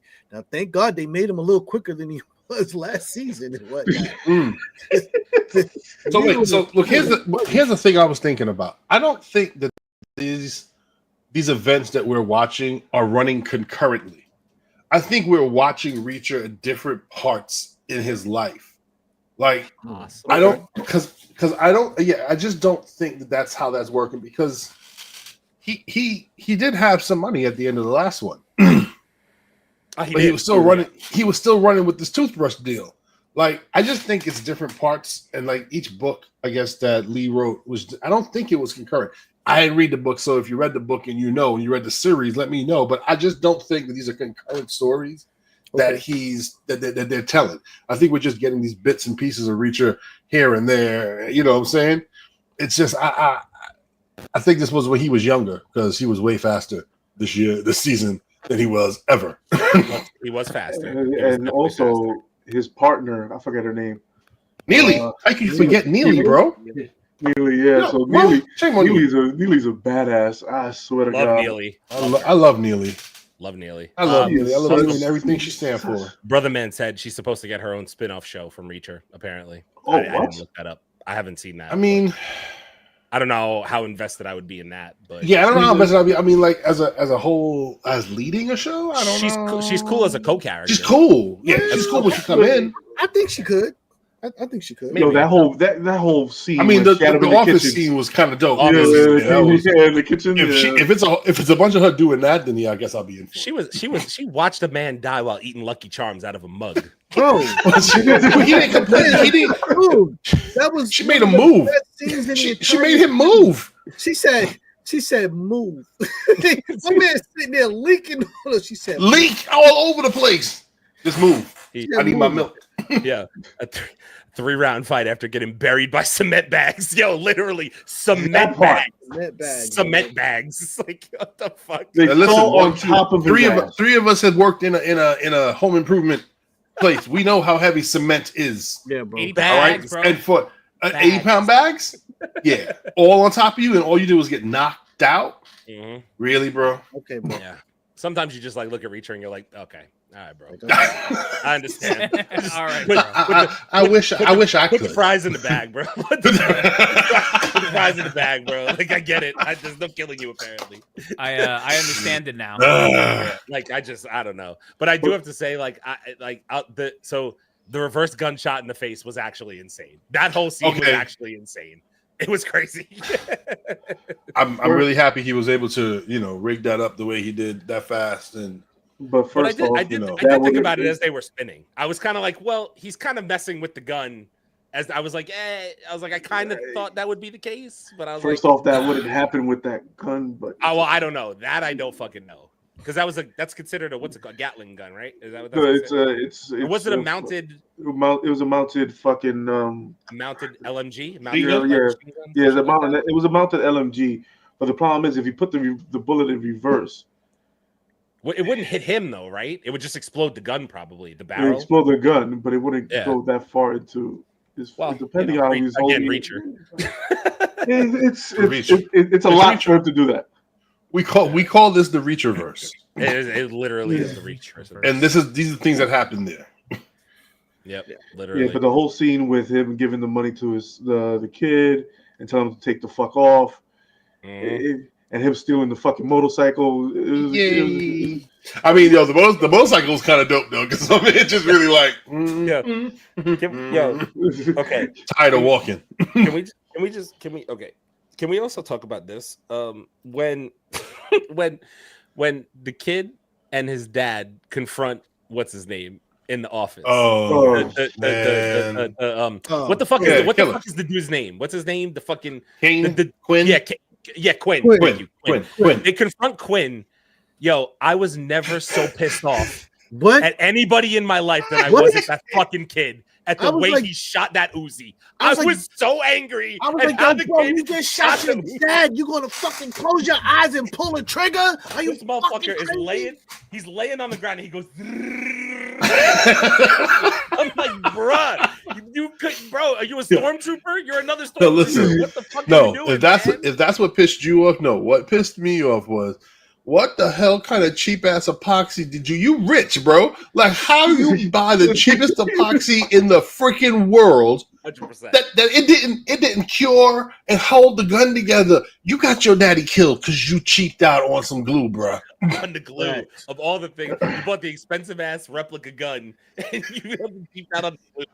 God damn it, bro! Yo, when the barrel just started tilting, it's a cartoon. Yo, I thought I was fucking seeing shit. I thought I was seeing shit. I was like, no, it's not. Joe said, no, it's not. Oh, fuck. Oh, bro, I was crying. That was absolutely great. I was like, bro, just no effort to even hold the Uzi up at all. Just none. I was like, oh. Yeah, you got FBI, DEA agents, and they're just gonna let you walk away with the car keys and your father's safe. Yeah, okay. That's another whole thing. Reacher going through the house and doing his whole remember the shit on Christmas act with the shotgun was kind of cool. I'll give him that. He just walked around like the doof. I was like, oh, okay, cool. He's just gonna take out everybody now. And the girl that he was messing around with didn't play no fucking games. She was like, I really don't want a relationship. You know what I mean? It's not let me. I'm just gonna say this, and I'm probably gonna piss people off on the internet, and I don't really care. I liked her all season. That fucking accent would drive me up a fucking wall. Hey. That's that northeast, okay? That's that Boston. Northeast. That's that Boston shit. That's Boston. I was like, nah. You know, that's the real reason why New Yorkers don't like us. Don't like me, like the Boston fans. It's just we just like the way you talk. We hate the way you talk. Nope, hate it. You're gonna go to the bar. Coffee. That's some coffee. Bar in the car. Yeah. Man, get the car. I do have to say though, when she walked in the room, when the dude was about to go in and do whatever to her little drugged up friend, my man walked in with his pants down, and she was like, "Oh, you ain't gonna like me." Oh shit! I was like, "Oh damn." First off, you can't approach me with a gun. I got my dick out. That's not a thing. You gotta let me put my dick. Let me put it up. Let me put it up. Real quick. Can I just let me just get it back, man? But I mean, I'm really mad she actually shot him in the dick though. Like She really shot him in the dick. Like I was like, damn, shorty, like that's a veiled threat. You don't have to come through with that, man. Like why? Why? And also the fat cop in the bathroom scene that pissed me off. He got his ass. Yo. Oh, Yo, my man. I was like, trying to retire and go be with his family. I was like, bro, what you doing, man? Like, what is this? I was like, you about to die? Are you about to die right now? I was like, you're about to die. I mean, I ain't gonna front. He went home and he got some loving, so I mean, good for him. Yeah, he did. Let's see here. A couple of comments. The last season, he just got the ticket and toothbrush. Nearly made fun of him. He gave him money anyway. Sure did. Also, the male cop got his fight and held his own. He did get his fight. He did hold his own. He almost got his ass whooped, but he almost got his ass whooped. Almost got his ass completely whooped, but I guess neither here nor there. I also really did like to Leo's point that the whole ending. I was kind of like, you just let everybody walk away from all that. You just let everybody walk away from everything that just happened. The cops just showed up and were like, yeah, it's cool. Everybody just go on about your business. I was like, No. Hold on. We're missing one piece. When Reacher finally catches up with Quinn. Yo. He's like, who are you, bro? And he says that chick's name, and all that shit came back like a flash of light, and he just pops his head off with the shotgun. I'm like, yo. Yep. I love the interaction with the Russians. Like the dude pulled up. Was like, nah, he's mine. He was like, well, look, you can take this, leave him, got your money, and walk. And that ain't gonna work out for me. He was like, well, we have all the guns. Okay, no. Didn't we got guns too? Didn't Neely have a fucking grenade? Didn't she pop a Yeah, grenade? she did. She came out with the grenade. Came out with the grenade and was like, "I'll just fucking blow us all up right now. We'll all die. How about we all can die for this? We'll all die. Let's That's go. what you want to do. I'm good." And they were just like, "Okay, it's fine. You can have them. You know what? Cool. I think I'll take my money. I'll take my money. Fucking leave. You keep him. Money's good. Money is also good. Money's always good. Cool. I think that season finale of Reacher was fantastic. I enjoyed every minute of it. Yeah, I was like, it was fire. It kind of gives me, Reacher's been good the whole time, and I'm gonna keep watching it as long as they do more seasons. I will. But it makes me want to see Alan Richardson in more shit, to be honest with you, because I actually think I would like to see him in something else, like Batman. Yeah, I know he needs to do absolute Batman. He's bro. never going to be Batman. Absolute Batman? That should be a Absolute Batman would be absolute nuts. Batman. Alan Richardson is absolute Batman, bro. But wait a minute. He can also be the Dark Knight Returns. But he also can play in the fucking Temptation. This motherfucker needs to stop singing on the goddamn internet. And he needs to put a shirt on more. Cut it out, bro. He's not gonna Did put you a shirt see on. him sing? Did you see him singing in his goddamn mansion? This motherfucker sounded good. That's the fucking problem. There was big ass motherfucker hitting the high note like that. What the fuck is wrong with you? Yeah, it's kind of crazy. Wasn't he on like one of them singing shows? I thought I saw a clip of him on some Yes, show he was. trying out when he was young. America's Got Talent. Is it talent or what? Idol? I don't know. Whatever. American Idol. You're right, because he was singing to what's her face, Paula Abdul. Yeah. Well, Abdul, right? Yeah, that's what I thought. I thought I saw that. He was trying. He probably hit that too. You know how Paula is. You know. Damn, dude. You never know. Paula got kicked off the show. Did you just say you know how? Did you say you know how Paula is? Yeah, she got kicked off the show because she was messing around with a contestant. Bro, I mean, she wasn't. How is she? Wild.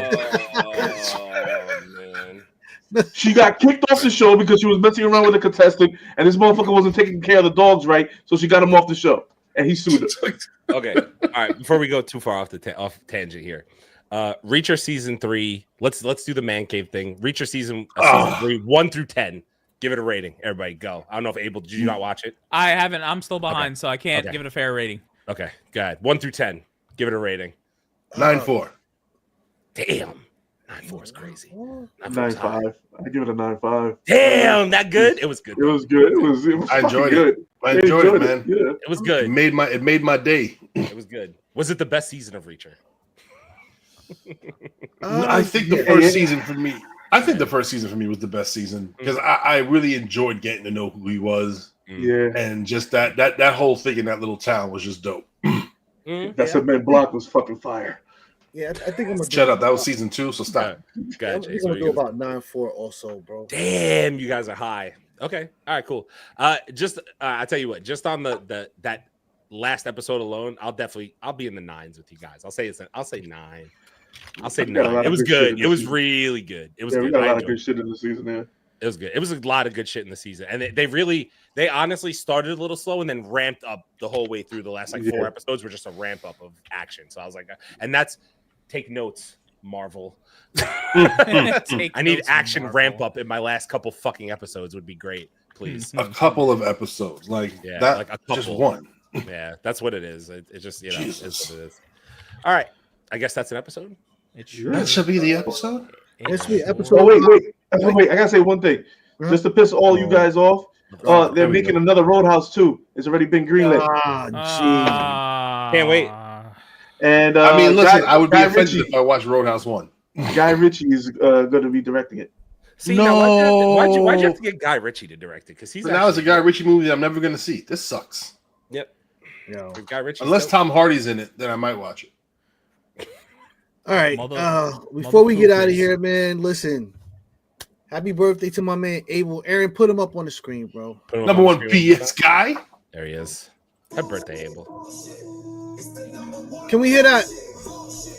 It's a little low. We hear it.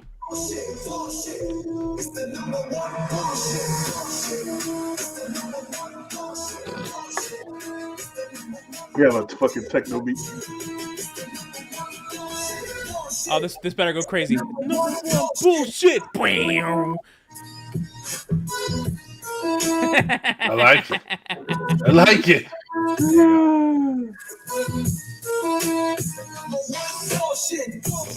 Abel drink. Oh man, got intro music, baby. Look at you go. Number one bullshit. Oh man, I like it. I like it. All right, that's what's up, man. What's up, man? Very God. Happy But, birthday. Happy Yes. birthday. Yes, Thank sir. you guys. Thank you guys from myself, Aaron, Leo, Wendeezy, and Big Chase. We are the Mancave101 Podcast. Like, comment, and subscribe. YouTube, Facebook, Instagram, TikTok, Twitter, Twitch, Apple Podcasts, Spotify, maybe Kick and Rumble.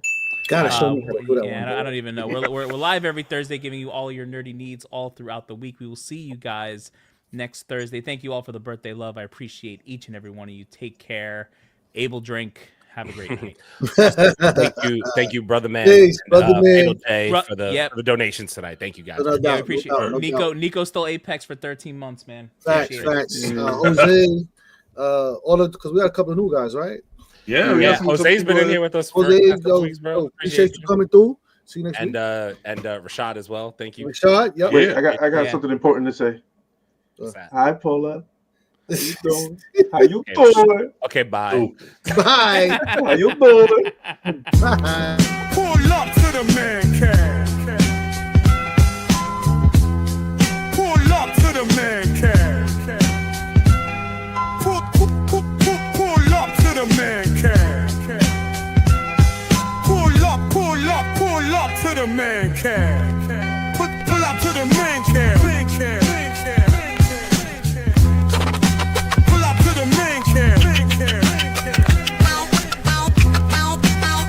To the man cave. Pull up to the man cave. Pull up to the man cave.